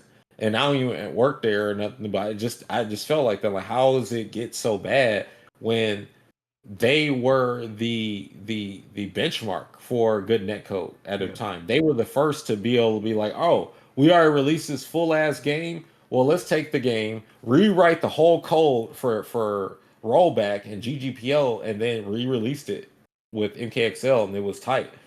So, like, now having great netcode in like all these games and being able to reach like any player or anybody can reach out to me if, hey, you want to play. I'm not gonna be all like Hollywood and shit. Like, oh, and I don't want, like I said, I don't want to set lessons. You want to get games in with me or whatever. I'm just saying, like, this is just in general. Just come by the stream and be like, hey, let's get some games in. We just run Mm. a set. And then it's simple. Because me, I take it as it's content for me because I want to make a clip anyway. If I'm doing something tight, I don't give a fuck who I'm playing against. I'm hitting the button to recording this shit because I just think it's cool. Because, dude, it was so hard back in the day to make content and shit. It was not this easy Yeah. to where you can press a button and make a clip. We used to have to record videos on VHS and then upload them somehow, or record on DVD On and then try VHS. to. Yeah, that's how I was back in the day. People had shit on VHS. I mean, like my first tournament stuff that I got was DVDs, like my Evo 2006 I have on DVD. Yeah. But yeah, it was hard to port that stuff onto the internet. And people would do shit where they would record and be like, "Oh, my boy didn't win. I ain't uploading this." But now it don't matter. You can stream it. It don't matter if they didn't want to upload it. Even the game itself will document the play and have the replay online. Yeah, I remember watching fighting game content way back in the day because I'm 32 now, so I Yeah, was watching it quite some time ago, and there wasn't that many content creators. I remember yeah, for Tekken, main man was about like he was doing combo videos for yeah. He's Kazuya. been Main Man's been around for a while. I remember you Yeah, seeing his combo videos, and yeah, he's always been on point with his execution. but there was no face cam or anything. It was just doing straight Yeah, combos. There was yeah. We didn't know what he looked like, where he was from, or nothing. yeah, there was. Do you remember Pikachu Akuma? Yeah, Yeah, yeah, I yeah. was watching. JRRE is. Yeah, I was He watching had the best Pikachu beginning Akuma. video. Yeah, was his Akuma in Thirst Strike used to amaze me. I used to sit there Yeah, being like, this guy's incredible. I yeah. used to watch. Do you remember Liang Hub 2.0? Yeah, yeah. Yeah, I used to watch that channel. He's got some Soul Calibur archives on his stuff. I Yeah. think. I was looking for well, if you get a chance, if I don't know if you've seen this, but it's one of the greatest grand finals is Mick versus RTD and Soul Calibur 2 at EVO. I want to say is 2002 Hmm. EVO or yeah, I think it's 2002 EVO because all right, here's what happened. I'll give you the backstory. When they were in the winners finals, they got booed by the crowd when they were playing, and they were playing super hard on each other. Dude, it's one of the greatest like matches. Wait, You why like, were they getting booed? you know how people complain about characters Yeah. and they don't like watching people play lame and stuff. They just want, Oh, I dude. see. Their shit was on point. It was Cassandra versus Shangfua. Mm. The spacing, the timing, and everything. It was so dope to watch. But they booed them. You don't hear it in the video, but they told me the story. So then, what I think it was 2004 EO when they got into the finals, they didn't play their main characters on each other, and they just played like other characters. But they booed them when they played their main characters on them. So they was like, why would you give you this show if you're gonna not appreciate it? Yeah, that's But interesting. yeah, that's one of the greatest grand finals you could watch if you can find it. But yeah, I was looking through different old school, like there's also Psycho Rarity too. I don't know if you've seen his Psycho, it rings a bell. yeah. He's got a lot of archived evil footage and stuff too. But back then it was also like the King Kindred. Mm. There's oh my god, I can't remember his name. It's oh my god, I can see his face. I used to play with him all the time. He's a Bison player in Street Fighter 4, but What, that he's did one of the the combo videos? man. What's the guy's name, man? I haven't seen him in so long. Oh, free one up. Now I remember. Yeah, Right, free yeah. one up. Yeah, yeah. Yeah, free one up. Like so, a lot of these people were doing like content stuff for everybody else, like uploading rank sets and just everything. Yeah. And but yeah, like now it's everybody's content. Like you got a phone, you're a content creator at this point. Yeah, definitely. There is a lot more content going around. It was nice back then to like because you had like 10 creators that you would go to all the time. Now if you sign onto YouTube, it's like everybody is doing something different, which is cool because there's a lot of tech going around that everyone can share. Yeah, and the games get figured out faster as well. Well, also Yeah. like people overlook the tech that's out there as too because there's so much to look through. Yeah, it's almost too much to look through now. But I also wanted to ask you, so you said that you've got aspirations to, capture another EVO championship or like go to tournaments and do well. Which game between Street Fighter and Tekken are you leaning more towards now? I'm playing them both kind of, well, I would say equally. I divide the time because like it's easier because I'm only playing one character in Street Fighter. Because at first I was playing Dhalsim and Ken. Sim I thought was gonna be like a hidden top tier like he kind of is in other games, but he wasn't. and I kicked myself in the head for not playing only Ken the last year because my Ken was really good. It's just that I was like, no, maybe I can get an extra edge with Dowsum, and it wasn't like that. Yeah. And because I'm naturally like just really good with Shotos anyway, that's like this kind of the style I've practiced for so long. And with Tekken, I have so much experience with Devil Jin, but you know the state of Devil Jin, like he's like honestly, I don't think he's a weak character. I think he just has a lot of bugs. Like just a lot of unfortunate bugs. Like you block something while standing two, it whiffs, doesn't even touch the character, even though it goes through him. Like the rage art going to like the other side of the screen, and then like some of his moves like Morning Crow, when just up 4-1 into Morning Crow 2, he can get like hop kicked out of it by Yoshimitsu because Yoshimitsu's got weird like hitbox stuff. So it's like really unfortunate stuff on why he can lose, but I think he also is really strong tool. Okay, I think Hell Sweep is ridiculous, and I'm not even talking about Hell Sweep 1+2, the combo. Hell Sweep 4, the like from Tekken 6, he does 35 points and he's +4 and standing right next to you. It's a huge chunk. So you have to commit to just dealing with that move or stopping me from hitting you with it. It's like blocking a Kazuya 4-4, which he also has a similar to. He has up 4-3. So you can get them to block long enough off anything. You can go for that just to maintain the pressure. But just off that Hell Sweep, and then his other moves like up 4-4 is really good. His panic stuff is really good. Like down one, I think is one of the best power crushes in the game. Is an 18 frame mid power crush. Yeah. Then his up 4. The only issue is like when you're fighting characters like Yoshi, because like he'll do his freaking unblockable low, and you'll do up 4, and he'll go off axis and not get touched at all. And it's like a lot of the issues I had with Devil Jin come down to like buggy stuff. But then like I don't think people should be able to parry Morning Crow 2, like the second hit, because Jin can be like, all right, I blocked it tight, parry, and then but then it's the way of just you want to bait him to try to parry it. I think like he's gonna get buffed. Yeah, I hope he either. And the thing is, like, I'm not asking for like no brain dead buffs or anything. I just want him to like be able to fight. Like Qdons, look, if Devil Jin was working correctly, I think Qdons would have probably won every tournament. Because when he loses, it's just some buggy stuff. Like, okay, Jin, he was playing versus Book's Jin at Combo Breaker, and Book did what's the stance that Jin does? And he does a high kick. He did that. Q-Downs ducks it, does while standing 2. It doesn't even hit Book at all. And it's like, dude, what? But another character, it'll hit him. So it's like, he has very specific, like, weird issues like that. So they need to address and buff, like, his hurt box stuff. Yeah. If they do anything to him, like, on a balance-wise, like, make anything better, I guess they could make down 4-1 better on frame-wise, or the risk of down 4-1-2, just like Kazuya's, you can duck it.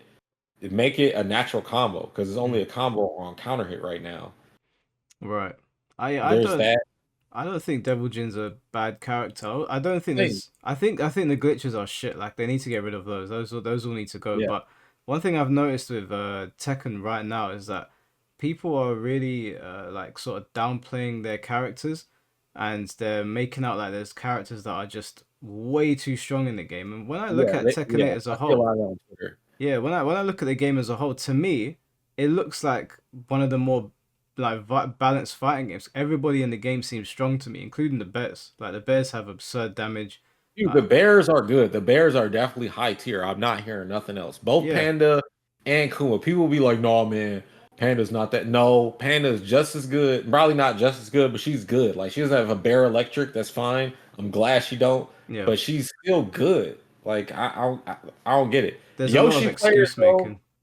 Yoshi players are super blessed. I don't know what Yoshi players did before Tekken 7 came out. I mean Tekken 8 came out to make that their character is so blessed. Not only do they have some of the best properties in the game, and they use heat the best, but then they have like the sketchy, glitchy stuff that happens when you're playing with them. I think like Yoshi, look, if you want to spend meter I mean, your health bar to avoid everything in the game. Mm. I'm sorry. In this game, in Tekken 7 and other Tekkens, I understand that's a great balance because it's like, all right, well, he has like a perfect evasion move. Well, in this game where you can regain your health from heat, not just like Yoshi's standalone moves where he regains health and has to like go into a stance and put himself at risk. Yeah. He should lose more HP for doing that evasive like sidewinder thing that he does. That would Yeah. balance it out.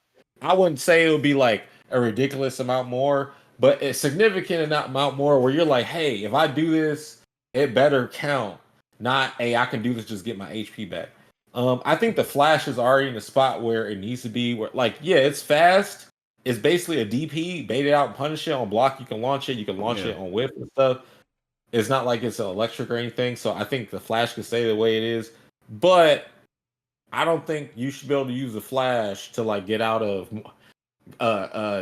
when Deligent does like up 4-1 Morning Crow stuff. Like, well, not Morning Crow 2. I think Morning Crow 2 is the only option that he should have that beats everything. Everything else should be like kind of condition wise, because right now, yeah, that's a pain in the ass to deal with. And then Yoshi's, I don't know how I would balance this, man. What do you think? You know, at the wall, we hit you a 4-1+2, and then he can go for the unblockable tech trap setup or another 4-1+2.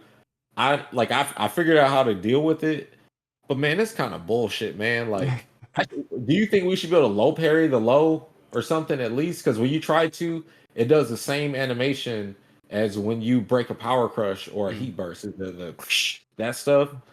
But it's. I know we're parrying Yoshimitsu, a sword.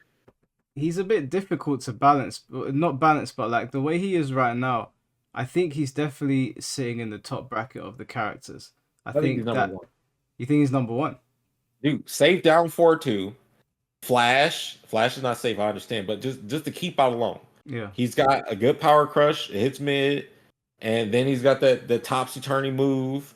Then his damage is ridiculous. His wall carry is crazy. He hits you with a down 4-2, and then down 2-2 into whatever down 4, whatever his combo is, it's a flash, and you get spun up to the other side, and now you're at the wall dealing with the unblockable. It's not like it's the taunt jet upward difficulty or nothing. No, he just, oh, are you getting up? And then you bring it to others. Like, he's kind of bullshit. Like, before I heard what they did with Yoshi is that his damage wouldn't be as high to make it to where, you know, so his tools wouldn't be as ridiculous. But now, because he has the damage, his tools are so overbearing on top of that. So it's like, something's got to go. You got a safe down 4-2. Your hop kick's good. Yeah. You got great lows. You got far-reaching ass heat moves. You got great heat engagers. I think like, Yoshimitsu was tailor made for the heat system. Like his moveset seems so perfect he kills for it. himself with heat. Like, hits everything. Like, he's really good. Well, I think that the conversation around the Tekken, like who sits at the top, is about to change because this new patch has come out, and I think now that people have sat and played it, I was saying from the beginning of this patch that because I'm a Feng Wei player, obviously I get a lot of people saying to me, "Oh, you're playing the best character in the game." I don't think Feng Wei is the strongest character in the game anymore. I didn't think he was the strongest before. I thought it was Dragunov. I didn't either. I thought he had some bullshit because I was a Fang player in Tekken 5 and Tekken 6, so like I see what he's got, but Fang, his biggest bullshit was the back turn 2 power crush launcher. Yeah. But now they took that away. They took away quite a few things. Yeah. What was the other? Because that was the most significant thing to me. What was the other stuff they took away? Well, he got a general damage nerf, which I think was fair because I don't think Feng should have high damage. His up forward 2, you know that evasive gut punch where he'll like that one is now jab punishable. I lost the tournaments because of that move. Yeah, that move even as because I've been playing Feng since Tekken 5 as well. Even I'd say that move is bullshit. It's good that they nerfed it. It's still you can still make it safe at tip range, which would incentivize people to not be brain dead when they're using it. Right, you gotta have more skill with it. Yeah. Yeah, I still think Feng is really strong. I don't think he sits at the top bracket in my opinion. The more I play this game, the more it seems to me like the characters that have are very simple to use and they give you a lot for very low effort are the ones that are going to make their way up the tier list. So characters like Elisa, I think that she's going to sit up there. Yeah, she's crazy. Her evasion, just when she goes to that stance and she starts moving around and stuff, Yeah, makes so much stuff with. It even makes the Morning Crow 2 with, and that's one of the most like supposed to be homie moves in the game. It just totally ignores it. yeah. She's got a lot of bullshit. There's the Shaheen is another character that until AK Shaheen came along. is fucked up, man. Look, in my tier list, Yoshi's number one. Shaheen is in the top five for sure. He's been in the top five since the game came out. Like he had Yeah, a safe high power crush heat engager. He's got some of the best little Tekken. He's got law slide mix up with wild standing two, and then he's got like some mix up where he hits you, like uh fangs low high move where you yeah. spin. He has that basically. He has the running two, which is fast. He has a good hop kick. His down 4-1 is good. Power Crush Trying is to think, really good.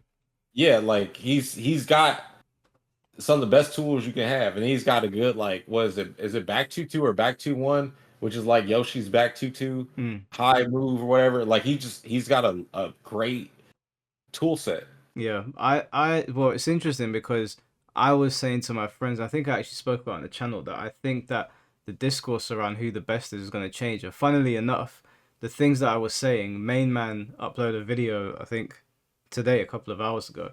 And what I was saying about the characters is kind of reflected in this tier list that he's made. He's got Nina as the strongest character in the game. Nina is pretty strong. Yeah, he's got Shaheen in top five. He's got Shaheen at fourth. Jin's third. Dragunov is second. He's funnily enough, he's moved Xiao Yu and Feng down a bracket. So Feng's still top 10, but he's not in the S tier according to Main Man. Which, based on the nerfs that I've seen to Feng Wei, which I think were all fair, I don't think he sits in the top bracket anymore. But I still maintain that Dragunov is the best character in the game. I was using him. I think he's the best because his tools are still everything that he could do before the nerf. He can still do Yeah, now. he can still that same play style is still. Yeah, Yeah, he can still not do nothing has changed. It's just that on a couple of things we get fairer punishes now, which right. Like when his it's what he can hit, enforce has not changed. His damage is yeah, still extremely high. His wall carry is extremely high. All of his yeah, tools are intact, so nothing really changed other than we can maybe hurt him a little bit more now. So I still yeah. think he's the best character in the game in my Do you opinion. think so? Like when you factor in best character, do you factor in like matchups and stuff, or do you just think about his tools? When I think about best characters in the game, what I'm predominantly basing it on is ease of use versus what you get out of it. Like what a good example of it is like Mortal Kombat 11 Sub-Zero. So simple Mm, to use, but he gets so much shit for like doing the most brain dead nonsense. So characters right. like wouldn't say Dragunov is brain dead, but someone like Elisa, for example, I think she would sit very high on the tier list because she has good damage. She has Yeah. really weird evasion. She's got very awkward anime moves, and she's probably the most simple character to use. And in this patch, she got away with murder. She didn't get touched. Everybody Yeah. else You is can do getting anything. yeah. The only thing is Everybody what got where touched. 4-2-1. Yeah. They made it to where 4-2-1 is easier to challenge now. Uh, I'm not too sure. Did they? Yeah, like it's basically like some spin punch, and she can go into chainsaws from it. Okay. Well, Yeah, I think. she should be easier to challenge. She's stupid. Yeah, yes, I think that's the only thing I remember reading that they did. But yeah, Yeah. like, how do you feel about Lars? So Lars. Alright, personally, I struggle against Lars because I Yeah, me too. struggle I hate against Lars. yeah I struggle against characters that create a lot of screen noise. Like Lars is like a Beyblade. It's just Yeah, he's just constantly doing shit, yeah throwing moves out on the screen at like, all right, 4-4-1+2 is such a like, all right, Lars to me, because Shaheen was making me feel like this too. I feel like I'm fighting Jigglypuff from Melee, like yeah a character that you can't really hit, but they're on the screen. yeah. They're just doing stuff. That's how I feel. He's a Ninja Storm character. Yeah, he'll do 4-4-1+2, and I feel like the move evades like it goes like this or something, Yeah. and it's very difficult to challenge. Like he's weird to challenge. I think that Lars is really strong, but I think if you, because I'll admit in saying that I'm not the best at the matchups, so to me it comes across a little bit more overwhelming. But I think if you really learn Lars and how to fight him properly, he's not. I wouldn't put him in the same bracket as some of the other characters that are doing crazy shit like Elisa. I think he Mhm. once you learn the matchup, I'm learning it more now, and I'm seeing that there's even though he is incredibly difficult to deal with if somebody's being super aggressive, he's not stupid in the same way that Elisa is, where she's just gotten plus frames on her chainsaws constantly, and you have to Right. guess. If you Yeah, guess you're wrong getting now, you're fucked. It's over. yeah. At least you could block his low and kill him, but Yeah, it's so hard because all his animations look the same but different. yeah, Because it's like, what are you doing? He's like spinning around and stuff. He might be doing an attack when he spins around. He might not be doing an attack. Like, but I've played Lars in Tekken 6 and stuff, so it's not like I can't see what he's doing, but hmm it's still weird to play against. yeah. He is. He's what I think the characters in this game that are awkward to fight against do really well. Like Victor is not an S tier character, but I would rather fight Dragunov than Victor. I can't Yeah. stand Yeah, I fighting wouldn't Victor. yeah.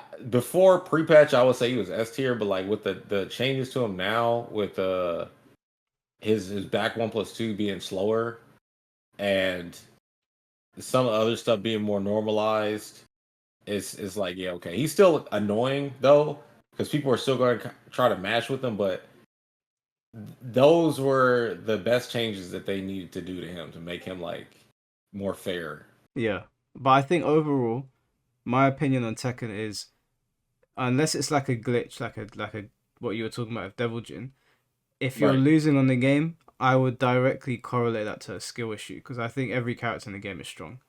Yeah. That's why yeah, I can't think of a character that's weak in this game. They all Yeah. got something.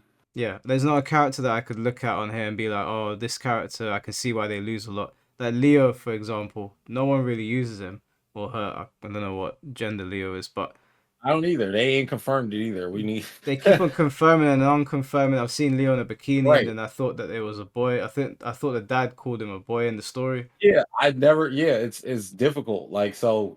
Yeah, I go back and forth because I have no idea. Yeah, but a character like Leo is slept on. Like people are not putting him in like the higher brackets, but the minute somebody that is competent uses Leo, they're gonna start Yeah, destroying everyone. at least versus Leo, you can sidestep his stuff and like if he does what his back one string, you can force him to always pick like certain options depending on how you respond. Like say you always do dick jab, Yeah, then they have to do hop kick. yeah, It stops every option. And then once you scout that out, you just punish that. And then in like the mid range, they can't just come in and do stuff. They have what down back 2-4 or something, and then they have the stance into whatever. yeah, But you can scout the down back 2-4 by like the side step block, and you see that they're doing the rest and then duck it and launch them. I believe yeah, it's a high, unless I'm wrong. Then if I'm wrong, then oops, they ain't right. But still, like I don't have too many problems with Leo. I play against Leo all the time, and I see the animations and get what's going on. But the character's still strong. But then again, here like this is why it's difficult for me to even agree that Devilgen's weak. A lot of characters that people be like, yeah, man, this character, and I'll be like, man, with Devilgen, I don't have any problems with this character. Like like Dragonoff, right? I was mm, beating Dragonoff's pre-patch, yeah, and before he got nerfed, like the first time, and same thing, I was able to beat Victors and stuff too, but I would lose to like uh yeah, what I just recently like I just lost to like a Law and Law's very strong, I think, in this yeah, game. Law is really strong. Alright, so like Law has his run up grab when he runs up you? Yeah, He has another grab like that where he does the same animation, he doesn't run up you, and it's a different break. is that the headlock? No, the headlock is a 1+2 grab because he'll Okay, actually go like that. But yeah, the other grab, he tries to run up you, and then he like puts you on the ground, and, like punches you in the nuts. It's like one of the other Bruce Lee finishes he did in the movie. oh, okay. I don't think I've seen that grab.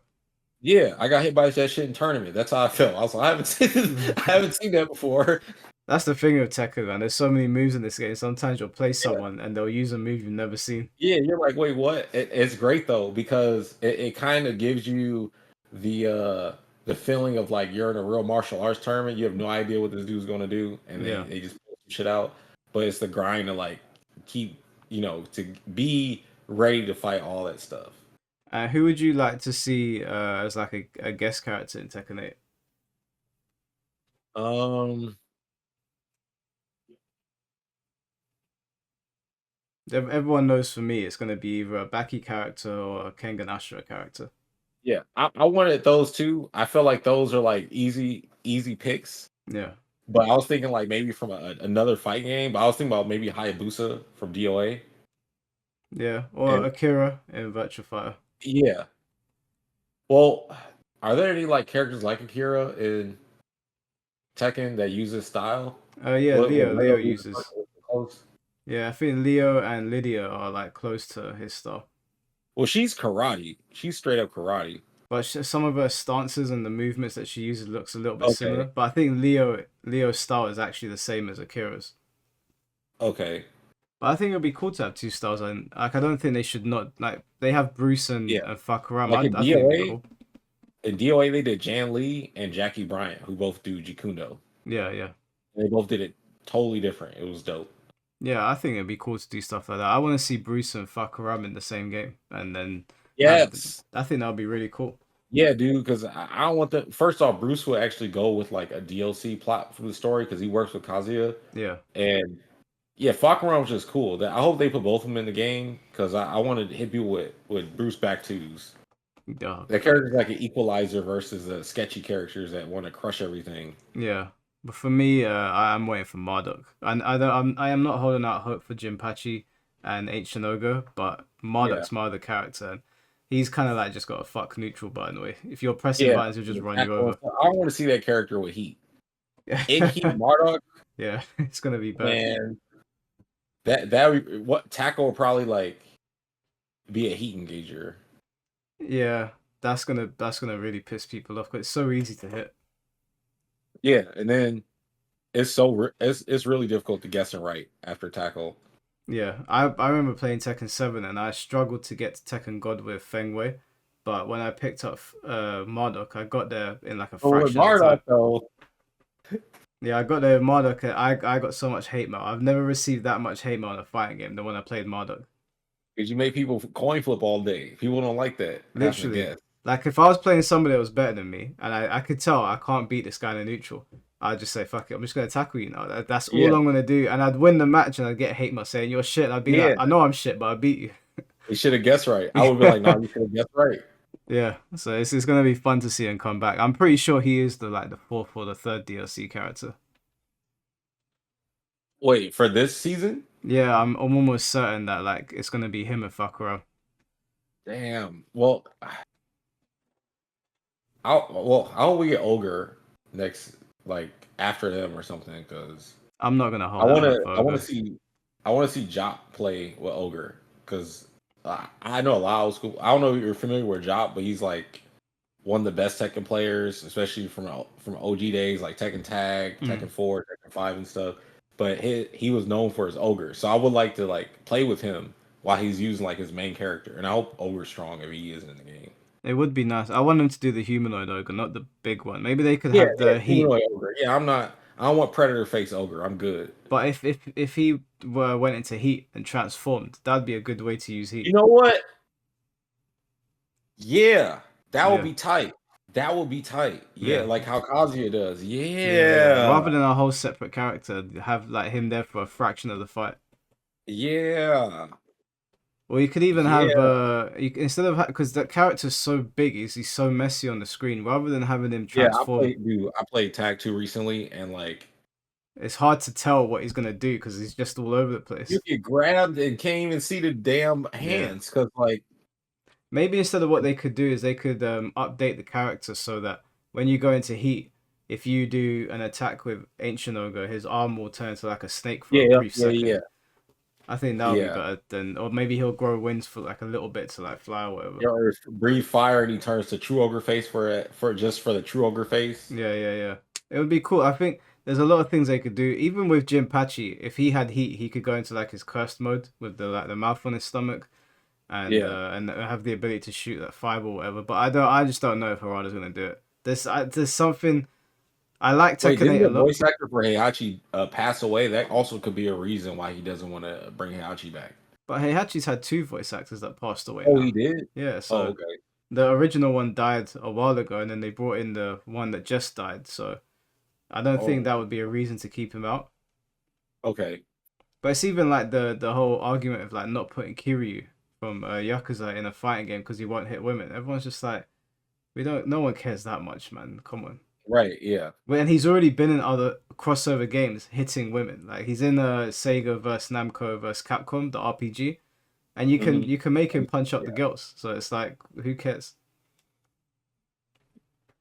I know that was a talking point that people were at. Yeah, yeah. That's always the talking point. That's actually what the creator of Kiryu said. He said, "I'm not putting him in a fighting game because he doesn't hit women." And he said I that, I was mean, like, bro, come on, man. yeah, That's silly. very, yeah. And especially if he's already in games hitting women. I don't know. It's just a fighting game. These are just make believe stuff, I guess. Yeah, it's not that deep. I just don't want to see characters like Lucky Chloe and Katarina and all that come back. Those are awful designs, in my opinion. Hey, what about Gon though? No, no. I would flip this Dr. if they put Bogdanovich, fuck no. Well, Dr. Boskonovich was kind of funny. I don't know if he's yeah, like he worth lays on the paying for. ground and shit. And, Yeah, I don't know if he's worth paying for though. Like if they added him in for free, I wouldn't care. But like yeah, Mokujin not being in the game is a bit of an L as yeah. well. Mokujin needs to be in the game, like for real. Because I mean, sometimes you don't want to go to character select. Yeah, yeah, it's true. And can you imagine getting somebody like Nee, for example? Nee's good at all the characters, and he picks Yeah, Mokujin in tournament. That would be hype. yeah. Mokujin turn would be hype. I know people used to go to tournaments and just to play Mokujin. Yeah, yeah. I think that's a missed opportunity. But Yeah. yeah, man. I think we've done 2 hours, and it's 1:20 in the Damn, morning for it's me. been 2 hours. Yeah, it's been 2 hours. I think we got some other things that Yeah. we can definitely talk about, but Oh yeah, 100%. I Like, am sleep deprived because of the whole situation on the beach today, so I'm gonna get some sleep. all right, man. I thought it looked like it was daytime over there because of the light. I thought that was the sun coming in. No, I literally just turn on this. I've got a TV studio light over here, so I just turn it on. Oh, okay. All right. Okay. So, okay, you stream sometimes and stuff, right? Mm. All right. Do you use that light for your streams? Sometimes, Does this yeah, shit bother you? nah, because I've got it's reflecting off the wall. I've got like my Oh, okay, workstation. okay. All right, got you. Because I was okay. So I have like a Elgato key light, right? Yeah. And I haven't used it because that shit is bright as fuck. I'm not Mm. trying to have that shit right here while I'm playing. Dude, like at tournaments, they will have that big ass light right Yeah. here, and you gotta play, and there's fucking light shining on you, and you gotta play. Dude, it's so difficult. So like, I try. I have my setup set up like if I'm a tournament, I'll have the light set up, but I didn't think about having reflect somewhere else and Yeah. seeing like what it would be. So I'm gonna go get that and bring it up. Yeah, I Yeah, basically turn off the light in my room and then I put it's a massive light. If I turn it towards me, I'll turn white. So I turn it yeah, kind of towards the wall and it reflects off my workstation and the wall and then it yeah. lightens up this side of me. If I put the whole thing on me, then and then if I take it off, I'll just be in darkness right now. So Okay. Are you going to Evo? no, I went to EVO Japan. It Okay. was not what I expected. It was very commercial. I imagine the Vegas one's probably not like that, but it wasn't. Uh, Evo Japan does look commercial. I'll say Evo Vegas is now like a convention because it used to be like in a hotel room, Mm, ballroom, and there was vendors and stuff, but it felt more like it's the tournament there. They have the BYLC area, yeah, but now they have like the tournament, and there's a BYOC area, and then there is like vendors for different showcasing different games or products and stuff. that's what EVO Japan was like. Yeah, Yeah, I'm not. but I it's don't like that. Like I'm going to a tournament called Versus Fighting, which yeah, is you probably heard of it. It's like yeah, I've heard. yeah, my Justin runs it. He's a personal friend of mine, so I always try to get down there to Yeah, support him. Really like versus fighting because when you walk in there, it's like an old school tournament. Everyone's just concerned about playing the game. There's no vendors there. He's got like a merch stand, but that's it. It's just yeah, like a raw tournament. Even when I went to Evo Japan, it was like everyone was trying to sell me something or show me a new game, and I was like, I just want to watch. the game. I just want to talk to the tournament players or watch the game. I bumped into King J there because he was in Japan at the same time as me, and we spoke for a bit. But I left it after like an hour. I went to Mount Fuji instead. I just lost Yeah. interest. Yeah. So what I get, I guess because I've been going for so long, I don't get that someone's trying to sell me anything, but they have vendors there if you do want to buy stuff. So like there'll be merch, Yeah. and then there'll be like art merch, and then there'll be like arcade stick and controller stuff. And then there'll be a bunch of indie designers there with their games showing stuff off, like new fighting games or just whatever games. But then like the companies will have their own separate booths and stuff where they're showing something off, like Mortal Kombat had their booth. Mm. Bandai had their booth showing off Tekken 8. Uh Capcom will have Street Fighter stuff. So I didn't feel like they were trying to sell me anything. They were just like showcasing stuff. Yeah. Yeah, they had the League of Legends fighting game there when I went the Yeah, 2X 2X KO, KO, yeah. which That was there looks too. I didn't stand in line and play it. I'm actually not I don't know. I'm not super concerned about playing the game at all because I'm not too big on like I want to play a tag fighting game. I like the 1v1. I let you know. So they don't have really any characters that I've seen that draw me in because when I play League, I play Udyr. So I'm just gonna like play with that if he shows up. But I when I play a fighting game, I'm not attracted to the hey, I need somebody on my team to play, and that's what they're marketing that game as. yeah. I've never touched League of Legends in my life. Like I don't play those kinds of games at all. So I looked at it. It looks like a beautiful game. Like it's animated Yeah. really well. But I've got Tekken. Bison is coming out. Right, that's Spark how I and feel. Zero is I'm like, coming. I got the stuff that I want. Yeah. This is just extra. Like, I'll meet Street Fighter, Tekken, and Sparking. Like, that's what I'm probably be playing. And oh yeah, Garou. Like that game looks Yeah. tight. I don't know how much I'll play it, but I'm definitely gonna pick up and try because I did like the Yeah, original. I'm a dabbling. I play KOF a lot. I love KOF, but then like they nerfed Terry, and then I didn't want to play the game anymore. Yeah, I've got the new KOF, but I'm not that into it. I thought it was decent, but it's difficult as well playing committing to too many fighting games at our age Yeah, because I've got two jobs and then I'm trying to go to gym and see my friends. I can only play so many right. games. Yeah, you only play so much. Yeah, Yeah, and then it's the same. single. Like you can't have a life and then like grind all these games. Like it's Yeah, and I still there's want to play only single player games. Like I'm trying to work through Infinite Wealth right now, the latest Yakuza game, which is Mhm. already like it's a massive game, and it's a lot Yeah. of fun. But then I'm like I need to stay on top of Tekken. I need to do my YouTube videos. I don't want to play Are you gonna another play fighting Phantom game. Blade Zero? What's that? Phantom Blade Zero. Have you seen that game yet? Yeah, I really want to play it, but I'm just like I Yeah. haven't even started Stellar Blade yet. Well, Phantom Blade Zero don't come out for a while, so like Yeah, you can. I do want to get around to it. There's Wukong. Like I'm so excited to play Wukong, Wukong. hell yeah, dude! Like I get everybody likes the whole Souls type games and shit, but I want the characters that have like dope animation. Sekiro, I like. Elden Ring, I feel like the characters don't have like a lot of cool animations, despite like how you beat stuff. But Phantom Blade Zero looks like I'm watching a John Woo film. Yeah. I think So I'm I think the Souls games are sick because they emphasize limitations and making the player figure out how they're gonna deal with this like overwhelming boss. But I'm the same yeah, as you. Like I grew up playing Devil May Cry. I like my characters just being busted right. and Yeah, like like make the I'm the boss player where character you busted. Hayabusa and Ninja Gaiden, like that. I'm very tainted. Playing Ninja Gaiden and then going to playing these other games, I'm like, no, Yeah. this is a level of power and strength that I have. This is what I want to play with. Like I know that I can like do something. I don't want to be restricted. So like with Elden Ring, everything can be difficult, but let me be out there fucking doing the most cool ass shit. Despite it may not do any damage or something, I just want shit to look cool when I'm fighting. I think with the Souls games, they wanted to create like a sense of like fear almost. Like, because when I was Right. walking around playing it, I was like looking at like you know when you play Silent Hill and Yeah.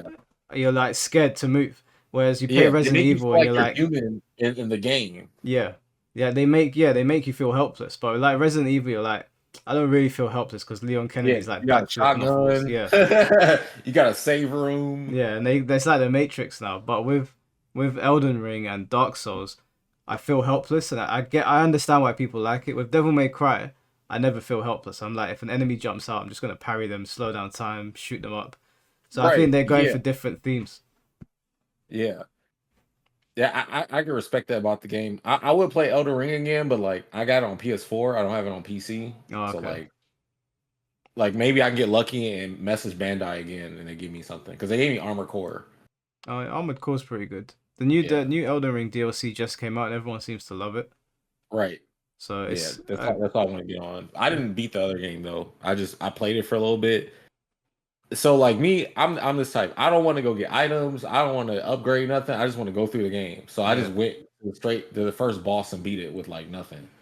Yeah, I don't like open world games very much. Like I know Elden Ring's not fully open world, but I like just having a single objective. Like just tell me Right. where to Same. go, let me go there, deal Right. with the enemy. I guess that's why I like fighting games, because it's just like Yeah. beat this guy, Like the move on. old school beat 'em up games. Like you probably like Streets of Rage and stuff Yeah, like yeah, that. yeah. Yeah, yeah. Yeah, like same. I'm the same way, And man. Double Dragon and yeah, those games were really good. Yeah. But yeah, man. All right, brother. I need to get some sleep. Get some sleep, man. I'm about to get some bubble tea. All right, man. Well, we'll definitely do this again. I appreciate your time. Yeah, There's same, man. definitely Thanks a some lot. other things I want to ask you, but yeah, we'll link up at another time. 100%. Yeah, I'll be around. Just hit me up. All right, man. No worries, bro. Well, take care of yourself. I'll catch you You soon. too. Peace. Peace, bro.